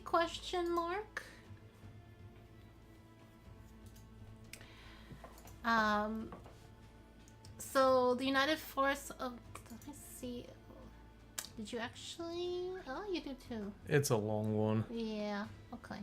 The Alliance forms a sequence perimeter around the gates of Brian Shandar. Cassius wants to sit out the already retreating host of goblins, but is overruled by Councilman Kemp and Wolfgar. King Wolfgar! Yeah, cool. Former enemies made comrades by a common cause. I'm so proud of Wolfgar. He held out a long time before he shoved that sock in his face. Who says to go on the defensive as a preventative measure to avoid future fighting. And so they did, with the Song of Tempos to guide them to victory. The victory they achieve, but as a tremendous cost. Losses were immense. Over the half of their fighters died in combat, with 25% dying shortly after succumbing to injury. 7 out of 10 councilmen died. That was a lot. Amongst them, Glenn Soller, who is an attempt to emulate Wolfguard, fought bravely on the front line amongst the barbarians. That was, yeah, and Wolfgar actually killed the goblin that killed Glenn Soller. As he saw that before he perished, he put up a little smile. Yeah, he died with a smile on his face. The price was steep, but the victory was total. The invaders were eliminated, and those were scarred for life, never to return. Up in the mountains, a severely frozen Dritz tries to make his escape, only to his feet to fail him and dropped him down to the mountain in another. Albeit smaller avalanche. By pure luck, he remains mostly unscathed, seeing the second avalanche as a blessing in disguise that accelerated his sluggish descent.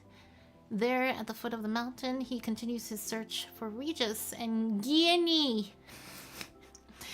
Guinevere, unaware of their daring escape from the tower. He finds both Guinevere's summoning idol and Regis's ruby pendant, assuming the halfling is dead. Guinevere's little idol was not hurt and was actually being protecting it from getting smashed because of the magic. He summons his familiar only to find Regis accompanying the cat. As it turns out, the halfling took shelter in the Guinevere's plane of existence alongside the cat, escaping the crumbling tower of shifting dimensions alongside the cat.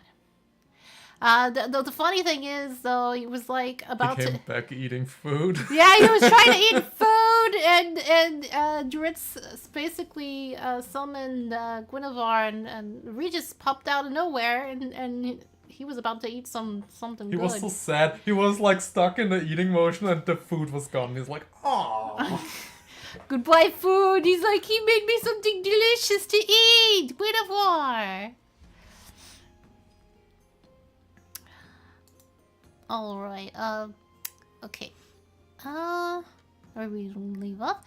They both make their way to the outskirts of Brine Chowder and to celebrated heroes. They have hero of the land. Regis was actually credited for everything, while Dritz was the drow that was just there. He was just, poor Dritz. He didn't get any credit or anything. Everybody was just like, oh yeah, it's just that elf drow. Yeah.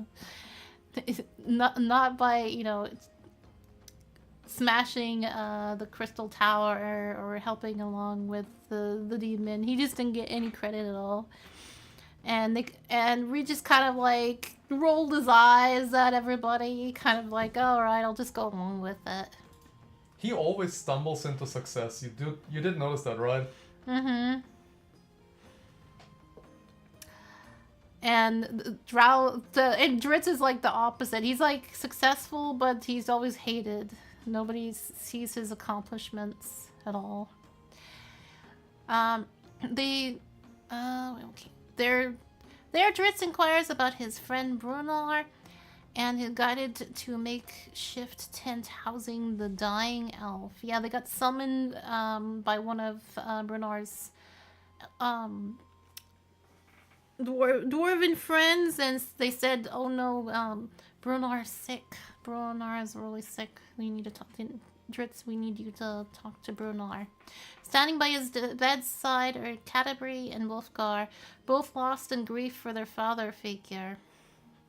Trying to soothe the dying friend, Dritz promises to accompany him in the quest to find his former home, the Mithril Hall, coming this spring. With the words barely uttered, life returns to Brunar. He's alive. He's fine.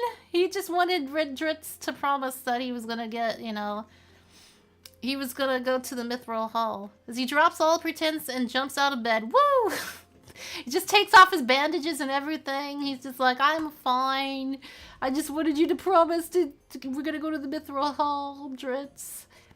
His near-death experience, but a trick to lure his friend into coming to his cause. So evil. Both Wolfgar and Canterbury break out in laughter as they could no longer contain themselves. They're so evil. That was so funny. I pictured him jumping out of bed being like, "See? I made him say it and I've got witnesses."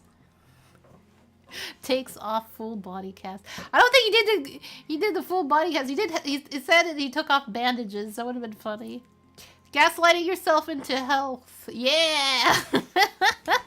He just wanted the promise. He's like, "Oh, I'm dying. You should promise." Oh. For half a page, the book really made me sad. Until I read the comeback. Oh, we have to get. I just saw that from Braxton. You need to give the bunnies a treat. Yeah, we'll do in a minute. You gotta give the bunnies a cigar. Wow. Thank you for the YouTube sub. They will be so happy about that. Thank you, Lamindo. Thank you so much for the follow. Appreciate it. Fatten them up, please. We're Bunnies! We still have the epilogue to read. We're Bunnies! Thank you so much. Welcome No to Magical Bunnies! Library. Oh. Welcome. We got the epilogue is the little preview after the last chapter. Wolfgar relinquishes his throne to Revek, which is like the second in command that was with Heathstag. And yeah, he just thought he'd be a better leader for the barbarians. He seemed like he was a good guy.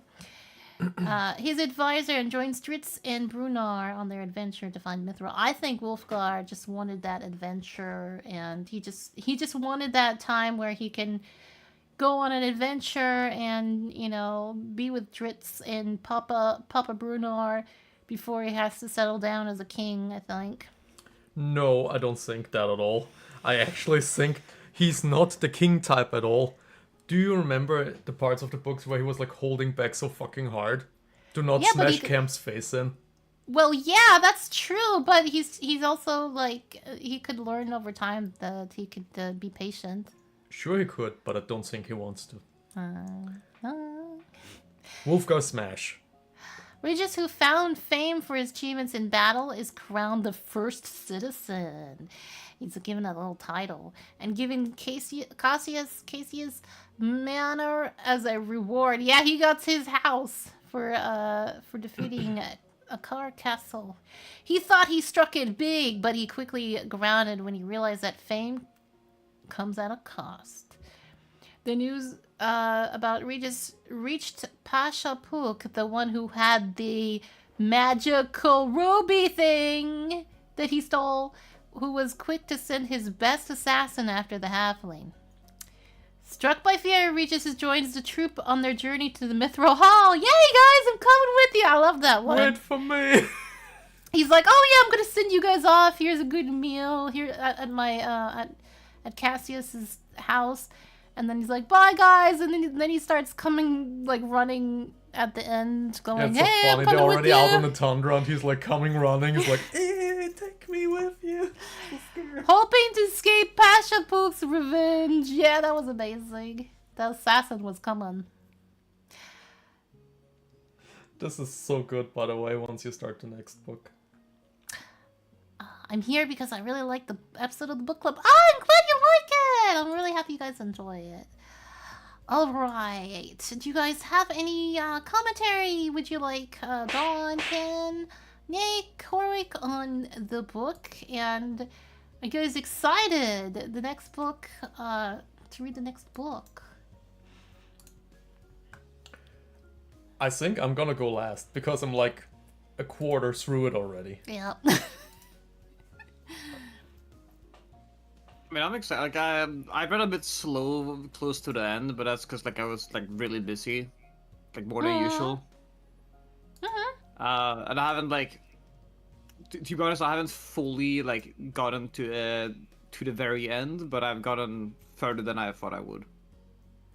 I will continue reading regardless. Yeah, now I will continue reading, and I'm looking forward on like future books, and I want to be like part of it because like it's way more fun than I thought it would be.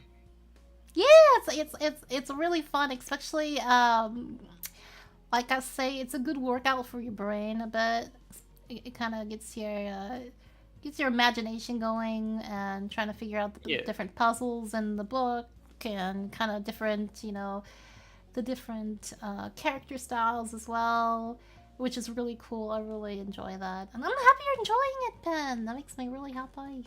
Me too. I like the Gwenevin. Guinevere, yeah, he's the cat. The cat is amazing. Good kitty. He's a good kitty. Guinevere. I'm glad. If you need help gathering the book or anything, just let me know, Pin. I'm here to help. If you have any questions, you're more than welcome to message me. But yeah, I'm glad you're enjoying it. The next book, or which book do you mean? Or any book that you need. Any book, yeah. Okay. We'll be discussing on which book we're gonna be reading next. If you guys want to do a Halloween one, but I'm gonna do that once we talk to everybody after this. What about you, Dawn? Did you like the book? You excited about it? Did you guys have a different change in favorite characters? Because I remember we had like a favorite character. I asked what your favorite character is. Did you guys change your favorite characters? Well, I would say like, well, fucking, I can't speak. I was kind of neutral on Drist at like the start of the book. But I feel like he's really grown on me on the last few. Yeah, with the last half has been, and he is very much one of my favorites. Not as good as Bruno though. I'm biased.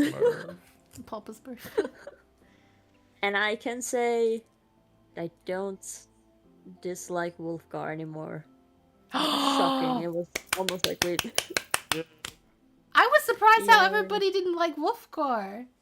Because I thought he was like, he had some real good promise. I know he was like, he had really bad teachings, but he was, you saw in the book that he was kind of like, oh, I'm learning that I'm not supposed to do that, or not supposed to say that, or that's bad. I was taught bad. You kind of see that he's opening his eyes, and that was kind of, that was the change that you kind of saw in him. I like the progression of him, like, shaping into like understanding more and opening his eyes. Yeah. I thought that was really nice too. Bruno and Dritz were a good influence on him and kind of molded him into this a better person, barbarian that he wouldn't have been without them. So that was cool. Well, which character do you like, Pen? What's your favorite character? Gwenevin. Guinevere, the cat. Yeah, the cat. Well, so far, like, I do like the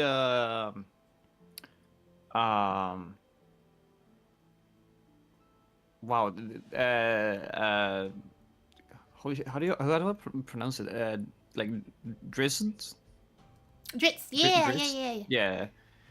Well, this cause, well, I'm also kind of biased on that because Dark Elf. It's always been something I've always enjoyed, and I do like the Chaos Gremlin. The Chaos Gremlin.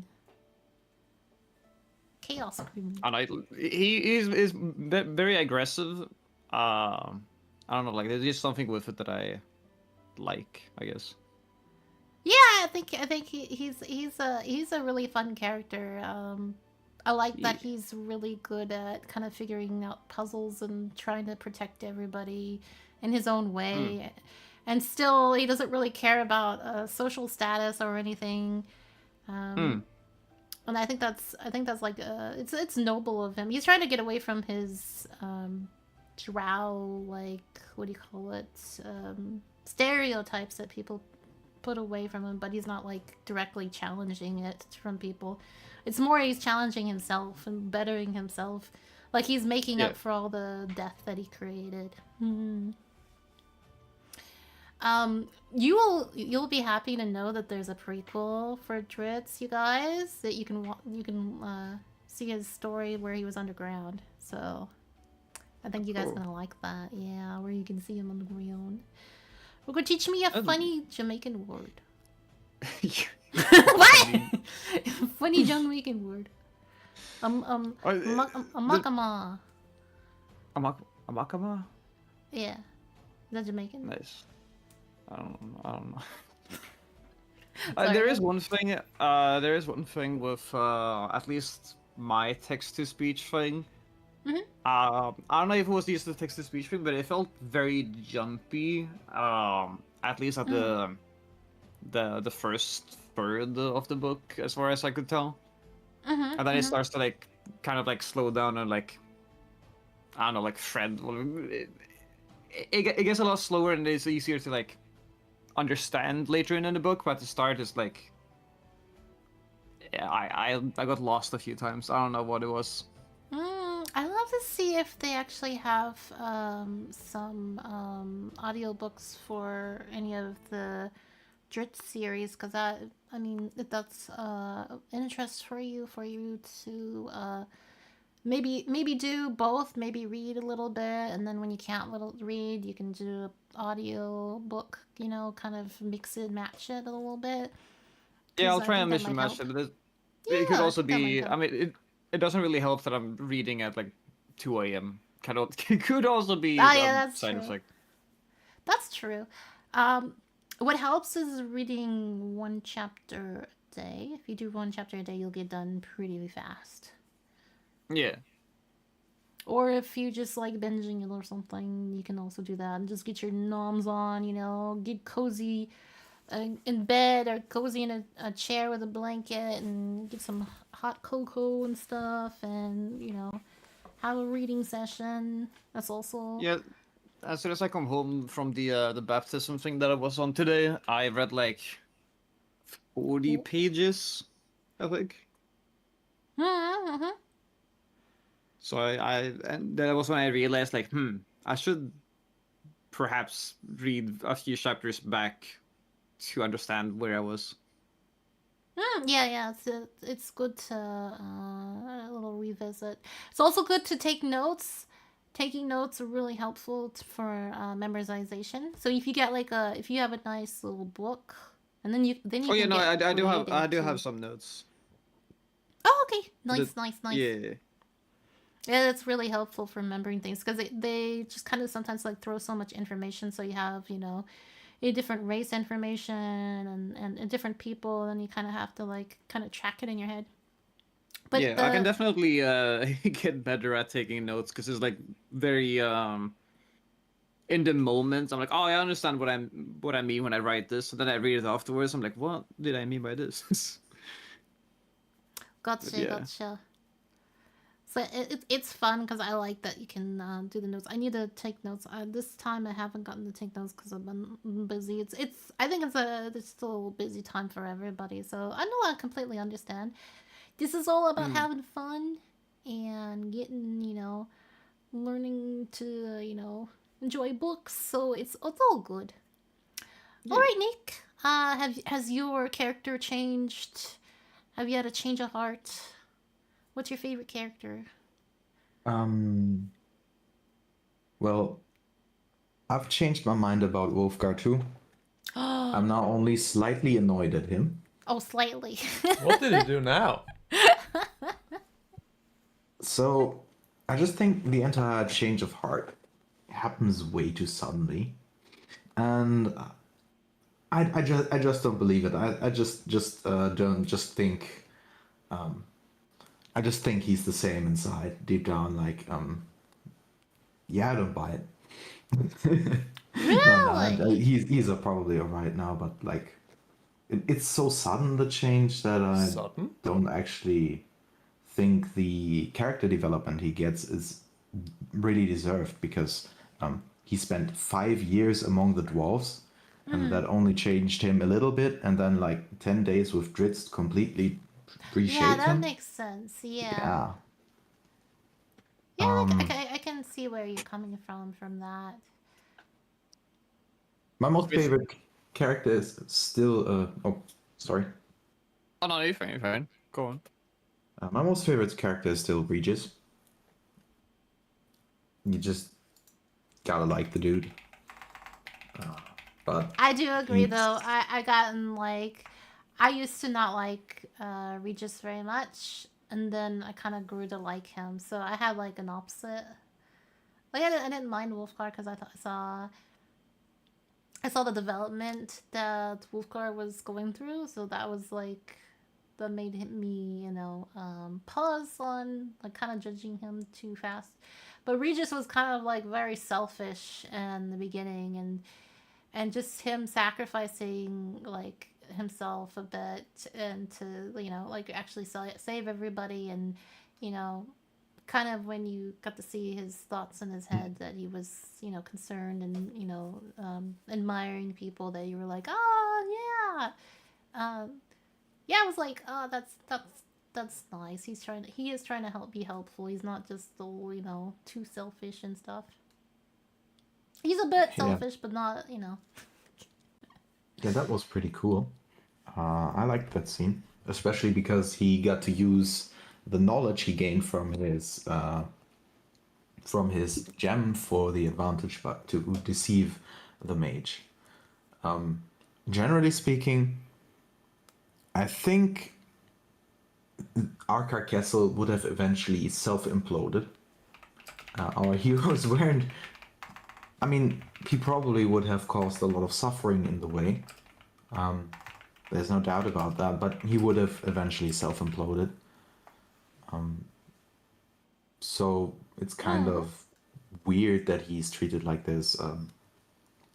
Yeah, well, it's a weird choice for an evil villain, I think, because he's so incompetent that in the end he wouldn't have done anything really, except maybe a decent amount of damage on the 10 towns, but most people would have been probably still been alive by the end. Yeah, it's true. Like, I picture alternate universe where Bryn Chanda basically just did their, conditionless surrender.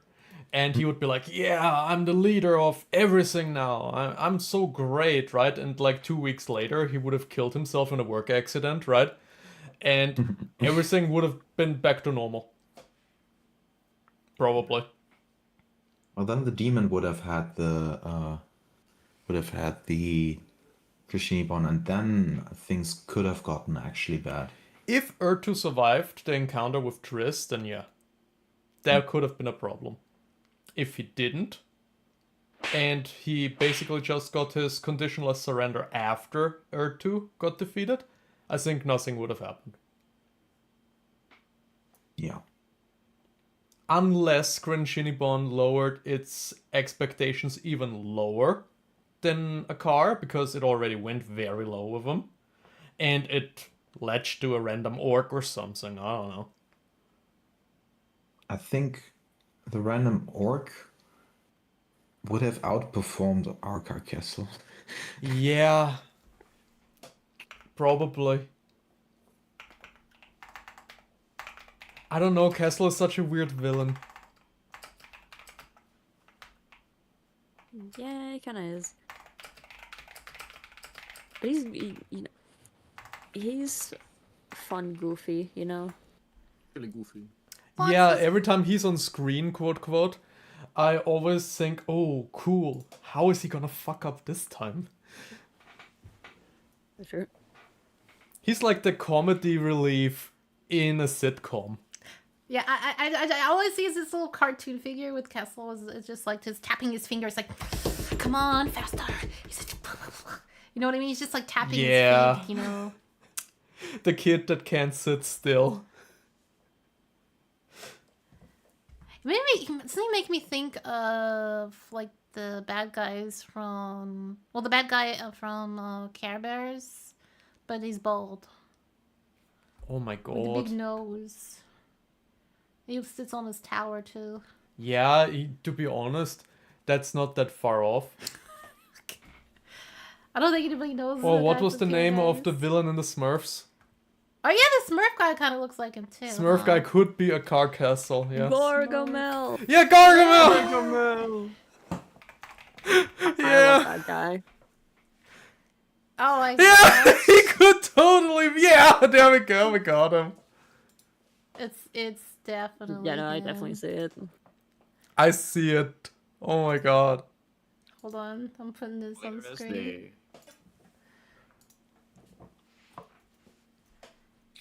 You need to Same put this time on he- screen, it's so good. Yeah, I'm putting it on screen. At the same time, I think he did a lot of horrific things. There's Guinevere.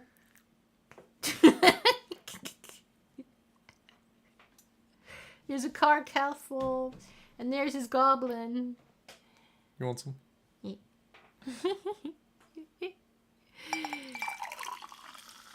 Thank you. You're welcome. I got hyperdunkle. Yeah. Bond says hi, by the way, Pin to Dawn. Pin and Dawn. Hello. Hi. But yeah, he definitely makes me think of him. Definitely, yeah. I didn't know there was a live action movie of it.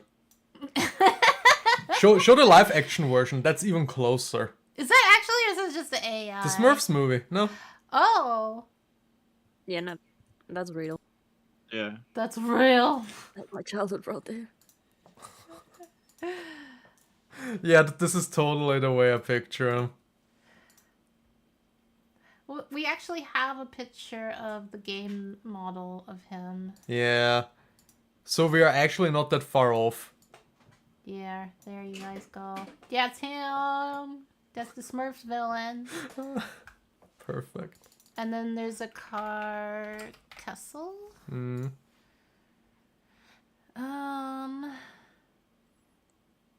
Like this is. Yeah, that's the closest him. one Yeah, in that timeline. this would be him in this timeline. Correct. Yeah. And this is what he's supposed to look like from the book. He's supposed to look like that. That's a car castle. I mean, the similarity is stunning.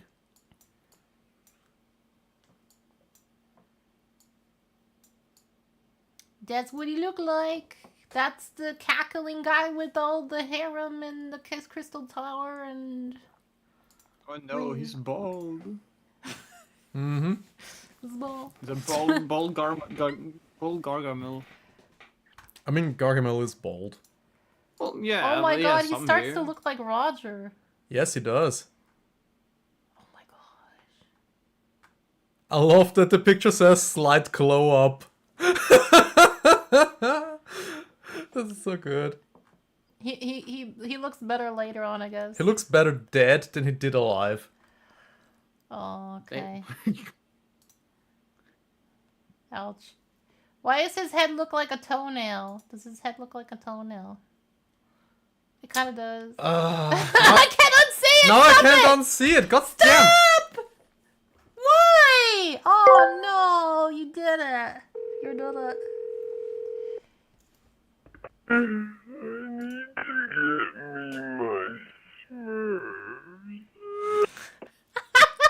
Yeah. Perfect. There we go. Roger. Roger's cosplaying.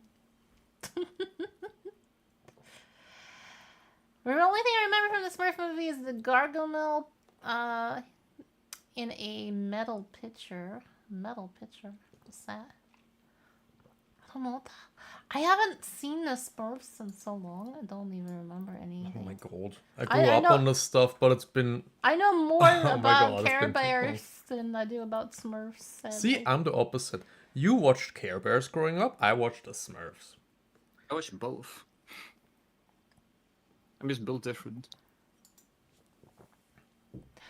Both. I did watch it, but I watched more of Care Bears. I wanted my I watch Care Bear stare. everything. Everybody was into the My Little Pony. I was like Care Bear stare. I'm so watched that happy too. I watched My Little everything. Pony wasn't a Just thing. watch everything. I watch everything. Everybody had cool My Little Pony stuff, and I had Care Bears. Care Bears. My Care Bear stare you. All my homies loved Winx Club. That shit was Winx that was good. Club. I love Winx the Club Oh was my God, Powerpuff true. Girls. so good. Yeah, see, that stuff was good. The Powerpuff Girls were my jam. I love the mayor. The mayor and Powerpuff Oh yeah, the Girls. mayor. The mayor and his secretary. I like the secretary. I won't Yeah. say anything else. I will just say I like the secretary. Yeah, Good personality. absolutely, yes. Powerpuff Girls. And then the artist that did the Powerpuff Girls did the rendition of My Little Pony. Really? Yeah, and that's how the pony fan club began. Oh my god. The pony cult. The pony what? Well, yeah, you know the pony people. Mm-hmm. My Little Pony people. Bronies? Bronies? Yeah. It Yeah. developed from that cartoon from not the older ones, but the newer one. I'm not gonna say what I And the was about to same- say. It's the same artist that did the Powerpuff Girls. Mm-hmm. She made that. Huh. Yeah, you didn't know Wait, that? what? Yeah, she's the same artist that made the Powerpuff Girls. She did the My Little Pony rendition. Yeah, now I realize. Yeah, no, I get it now, yeah. She was gonna make her own cartoon with her own characters, but it got shut down. I was really wanting to see it. She was like having like I'll have to see if I can find the video of it because I was like really into wanting to watch it, but she got it shut down from the company. So. Well, we're getting a little sidetracked yeah, here. it's fine. I just got distracted. Yeah. So what would you guys like to? Would you like to continue on with the Crystal Shard as our next book because we are finished with the Crystal Shard? Do you want the Dritz series? Sorry, the Dritz series, Icewind Dale Dritz series, or would you like to pause to do a Halloween book or a book that's Halloween-esque, maybe the witching kind of hour kind of thing, or spooky or something like that, or just like for a pause for Halloween so you can get in the mood? I mean, if we do the Halloween book thing, I have a few very good candidates for that one. But if I go with the Witching Hour, that's another series of books. It's the first one in a series of 7. I think it's a good thing to probably do one off and probably Then maybe the 10th Girl or something. and have like a vote on it. You guys can see the synopsis of it and then vote to see if you guys want to read it. Yeah. Yeah. I would just Yeah, put it that all sounds to good. the vote. Okay. Let people decide. So you guys want to do the Halloween one so you guys get in the mood for Halloween? I'd like to read something, spooky. Okay. All right. You guys go. How about I'll get some homework for you guys. Oh, Go no. find and research some books that sound interesting and send them titles to me, and we're gonna do a poll. Okay. Can do. Give me at least. I mean, the book club's 2. small. 2, yeah. Yeah. You can give me 2. You can give me 2 titles that like really intrigue you. Like, wow, that's cool. I want to really read that kind of thing. Nothing too gruesome. Just a bit mild. Nothing No, like, bodies flying everywhere kind of thing. Spooky, but maybe So no Twilight. What? That's not Twilight! Will do. Alrighty. Wait, Twilight, Twilight is spooky. That's true. No Twilight. Yeah, but she said no Yeah, bodies I feel like flying Twilight everywhere. got me into That- Halloween spirit. It definitely makes you confused, though. scream. The book we just read had a lot of bodies flying everywhere. That's true. But I mean, like horror-esque ones, like gore or anything like that. There you go. Ah, not too gory. Yeah, exactly. Not like we're not like How many people did Driss behead in this book? the main focus wasn't on gore though. Like when you go like to horror stuff, it's all like, oh, the bodies everywhere and stuff, and it's like there's like no story. It's just bodies everywhere. Alright, no nightclubs. What? No story, just bodies everywhere. Oh my goodness. Alright, I found something real cool. Are you looking for a book title? You gotta read books though. That's the requirement for book club. You submit something, you gotta read it. Braxton, you can't do that. Yeah. Can't submit things and not read. Hi, Braxton. Hi, Mika. Sorry, I'm talking to Braxton. I'm like, oh, Braxton. Okay, if you guys want to join the book club, you can. You can. We are open for new members. You are welcome to join the book club, and we are now doing a Halloween one. You can submit information for the book club, what titles you want, and we're gonna vote on it. You guys, homework. What's a good deadline for you guys to figure this out so we can have a good time to get the book and stuff? I can be done tomorrow. A day But I'm or so? special. Or how do you want? It's the titles. To find the titles? Yeah, Yeah. so I can make the. It's just to put the vote together. Yeah, because everybody needs to grab the book as well, so we're gonna have And we to. don't have all that much time if we want to squeeze it into October. Yeah, exactly. We're Right. on the 18th I, right now. I can try and find something in a day, but I don't know what most people would need. Like I pushing would it to, like twice a week, or I don't know. We Because then we don't have much for October anymore. Yeah, I mean the 10th Girl is really short. Like it's a really short book. That could Yeah, qualify. we have 2 weeks, so Even slow readers should be okay with that one. Alright, Just suggest something. We'll see the page count, see what works. yeah. alright, how about Alright. maybe I'll put like a little deadline timer or something. How about you guys spend Sunday looking at books on which ones interest you, and then on Monday we vote. Sound good? Okay. That's fine. And if you don't find anything, that's no worries. We just see which one is most interesting. Whoever of submits the books. stuff. So if you Yeah. didn't submit anything, then we just go on with the poll on Monday. Yeah. Yeah. Cool. I was about to ask because I'm also going to work tomorrow, so.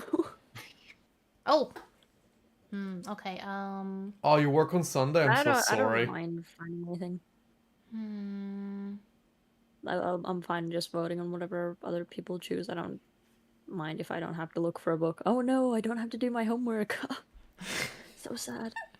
If you if you really You want will eat those words when Twilight is the only book on the roster. No! I will end put that there. I didn't do it. I already read that book. Oh no! There's one vote on Twilight and nobody else brought in a book or voted. How horrible. We're gonna read Twilight this October. If you guys want book recommendations, we do have Goodreads. I still need to put all my stuff in the Goodreads account. You guys, I know, I keep add forgetting me. setting it up. Add me on the Goodreads. Good reads. Yeah, you need to try. make an account.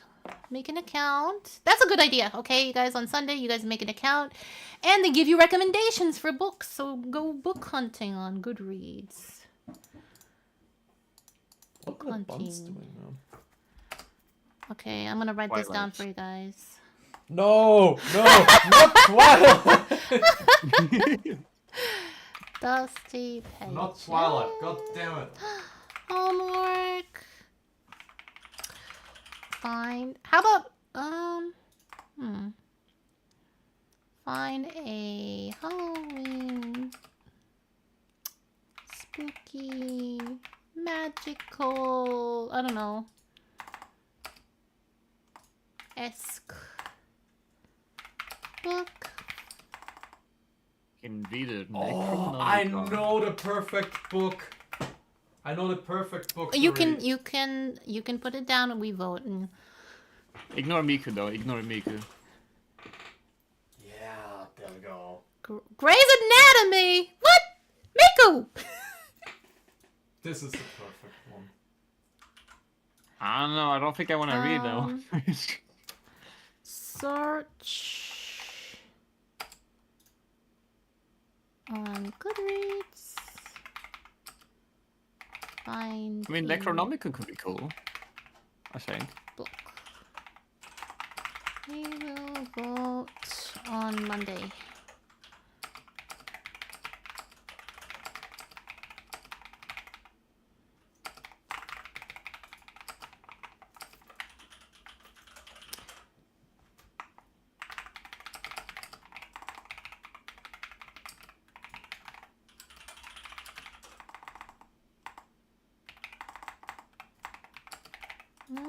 Here's my Goodreads account. You're welcome to add me as friend. We have fun searching and adding books. Also, I was thinking of doing little contests and stuff for you guys, so you can get some. Maybe once in a while we'll do a little contest for active readers, and you get a free book, physical book. Yeah. You guys put in the work. You get the little contest. And Go Miku on. joins and Miku gets the entirety of Grey's Anatomy. What's Grey's Nico and Grey's Anatomy? No. Oh my goodness. I can hear from furious typing. Is my typing sound furious? Wow. Yes. I don't know. I sound like a mad scientist. I'm just using proper etiquette on my hands on the keyboard. Igor? Igor! No! I'm not Igor. No, not you. You're the doctor. So that means Horrick is okay. Igor. Horrick is Igor. Yeah. You should read Trust. And why are You you just, trying you just yell for typing Horrick and be like, furiously? Igor, get my coffee. Uh-oh. Horrick's already suggesting. That was I'm fast. done. There we go. Igor? Horrick already suggested already. You guys better run before we end up picking Horrick. The thing is, I know like 5 or 6 very Halloweeny books, and those 2 are at the very top. Fire and Hemlock is definitely at the top of the list. This is ultimate Halloweeny stuff.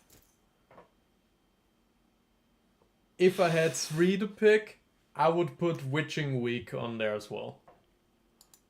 Put the hair back in the box. Looking at stuff, I see one that's called House of Hearts. The cover looked nice, and that's the only thing that got to me. I'm like, oh, cool. Looks nice. Death by box. I don't judge by the cover at all. I read these books already. I know they're good. So I suggest good stuff. But the 10th Girl is very beginner ready stuff. Okay, this is not like, a 10 out of 10 book. But it's short and it fits the setting. Spooky. It's a spooky book. Fire and Hemlock is a 10 out of 10 book, but it's challenging to read. Fine. Oh yeah, I redeemed Ulu early in the stream. You did! Braxton, on book club, I focus on the chapter so we can go through We don't read The Shining in Uwu. I'm sorry. What do you mean The Shining in a woo? Oh, that's scary. Now I'm scared.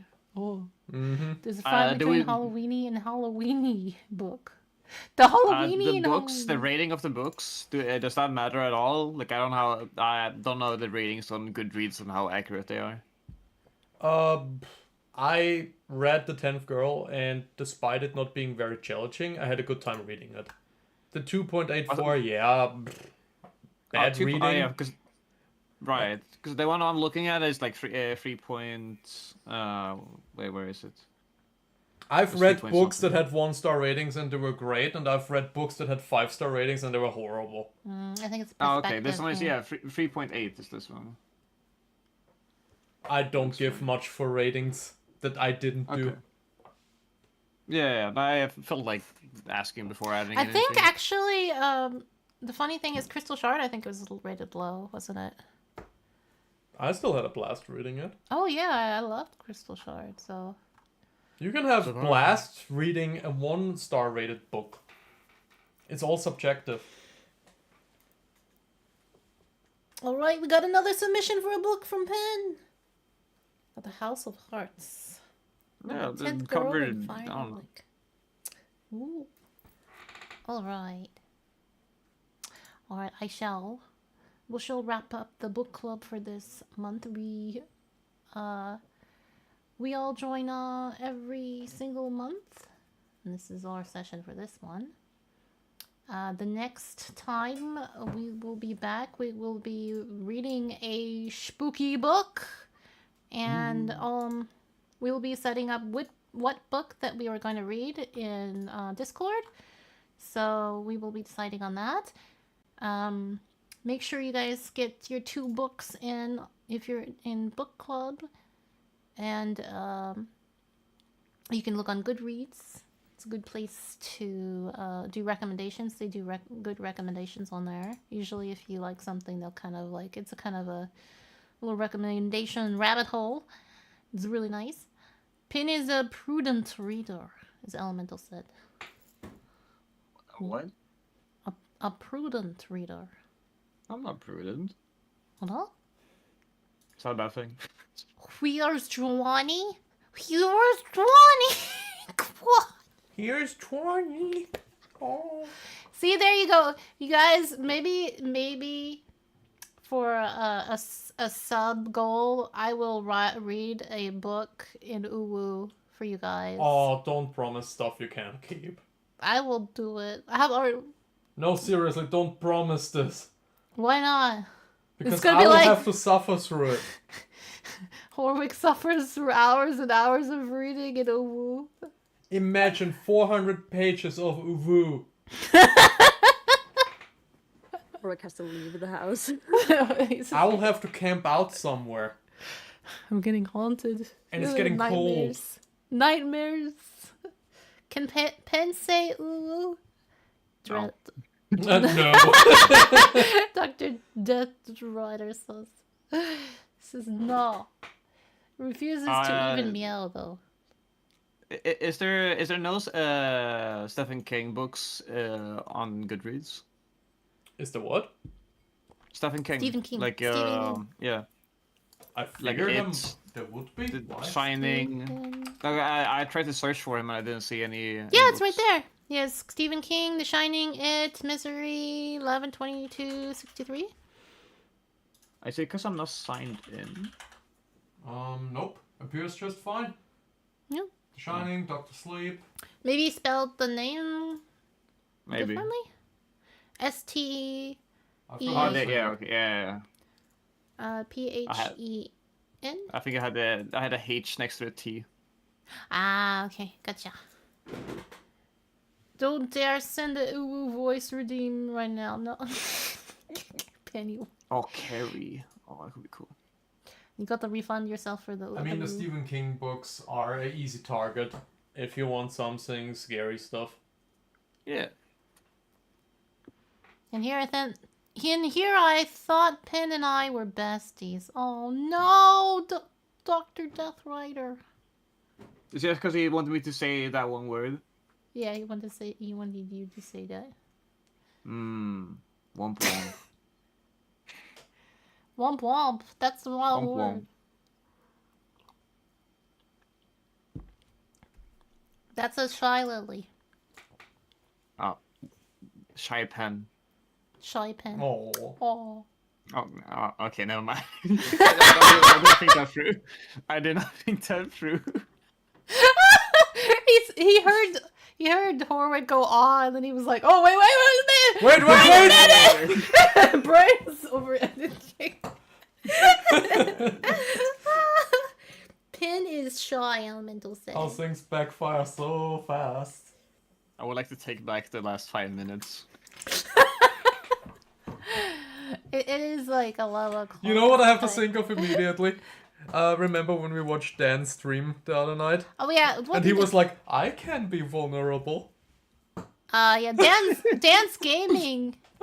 If you have you seen Dan's gaming? He's like he's a fleshed tuber, yeah. Oh, no, never mind. No, I don't watch fleshies. Oh Oh, no. look, he got a visitor. But he's funny. He's funny. Oh Funny. no. He has a cat. And he's bald. And he has Okay, a that's cat. worth it. Yeah, worth it. Yeah, and he makes fun of his baldness. Mm-hmm. He's Okay, amazing. that's I'll valid. send. I love how he But was he- like, I don't know why everyone says I'm bald, and he takes the cap off and scratches his head.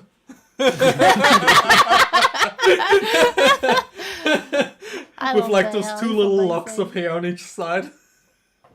You guys, I gotta go introduce you guys to Dan. I wonder if I can actually raid him because he, Oh my god, you're gonna rate Thank you for the I YouTube could sub. try. Good job, Dan. I'm Thank you, proud of Dr. you. Calvary. Thank you so much for the follow. Welcome to the magical Where kingdom. Bunny? Well, Proud of magical you, life. Dan. Oh, Proud of where you. Bunny? The ghost. No Bunny. We just became a dust bunny. Welcome. Yeah, Dan's always streaming. He does horror month, which is cool. But his streams are on 24/7. So I don't know if it's past Dan or actual Well, Dan. you should check beforehand. Oh, it's not past Dan. It's actual It's Dan. actual Dan then. It's actual Dan. He's actually streaming. He's not past Dan. Past Dan How is about his old. Past Dan is like. It's past his streaming hours. It's past. Yeah, Dan. it's his past. Yeah, it's his past streaming hours. I love that. I don't know if I can. I don't know if I can actually.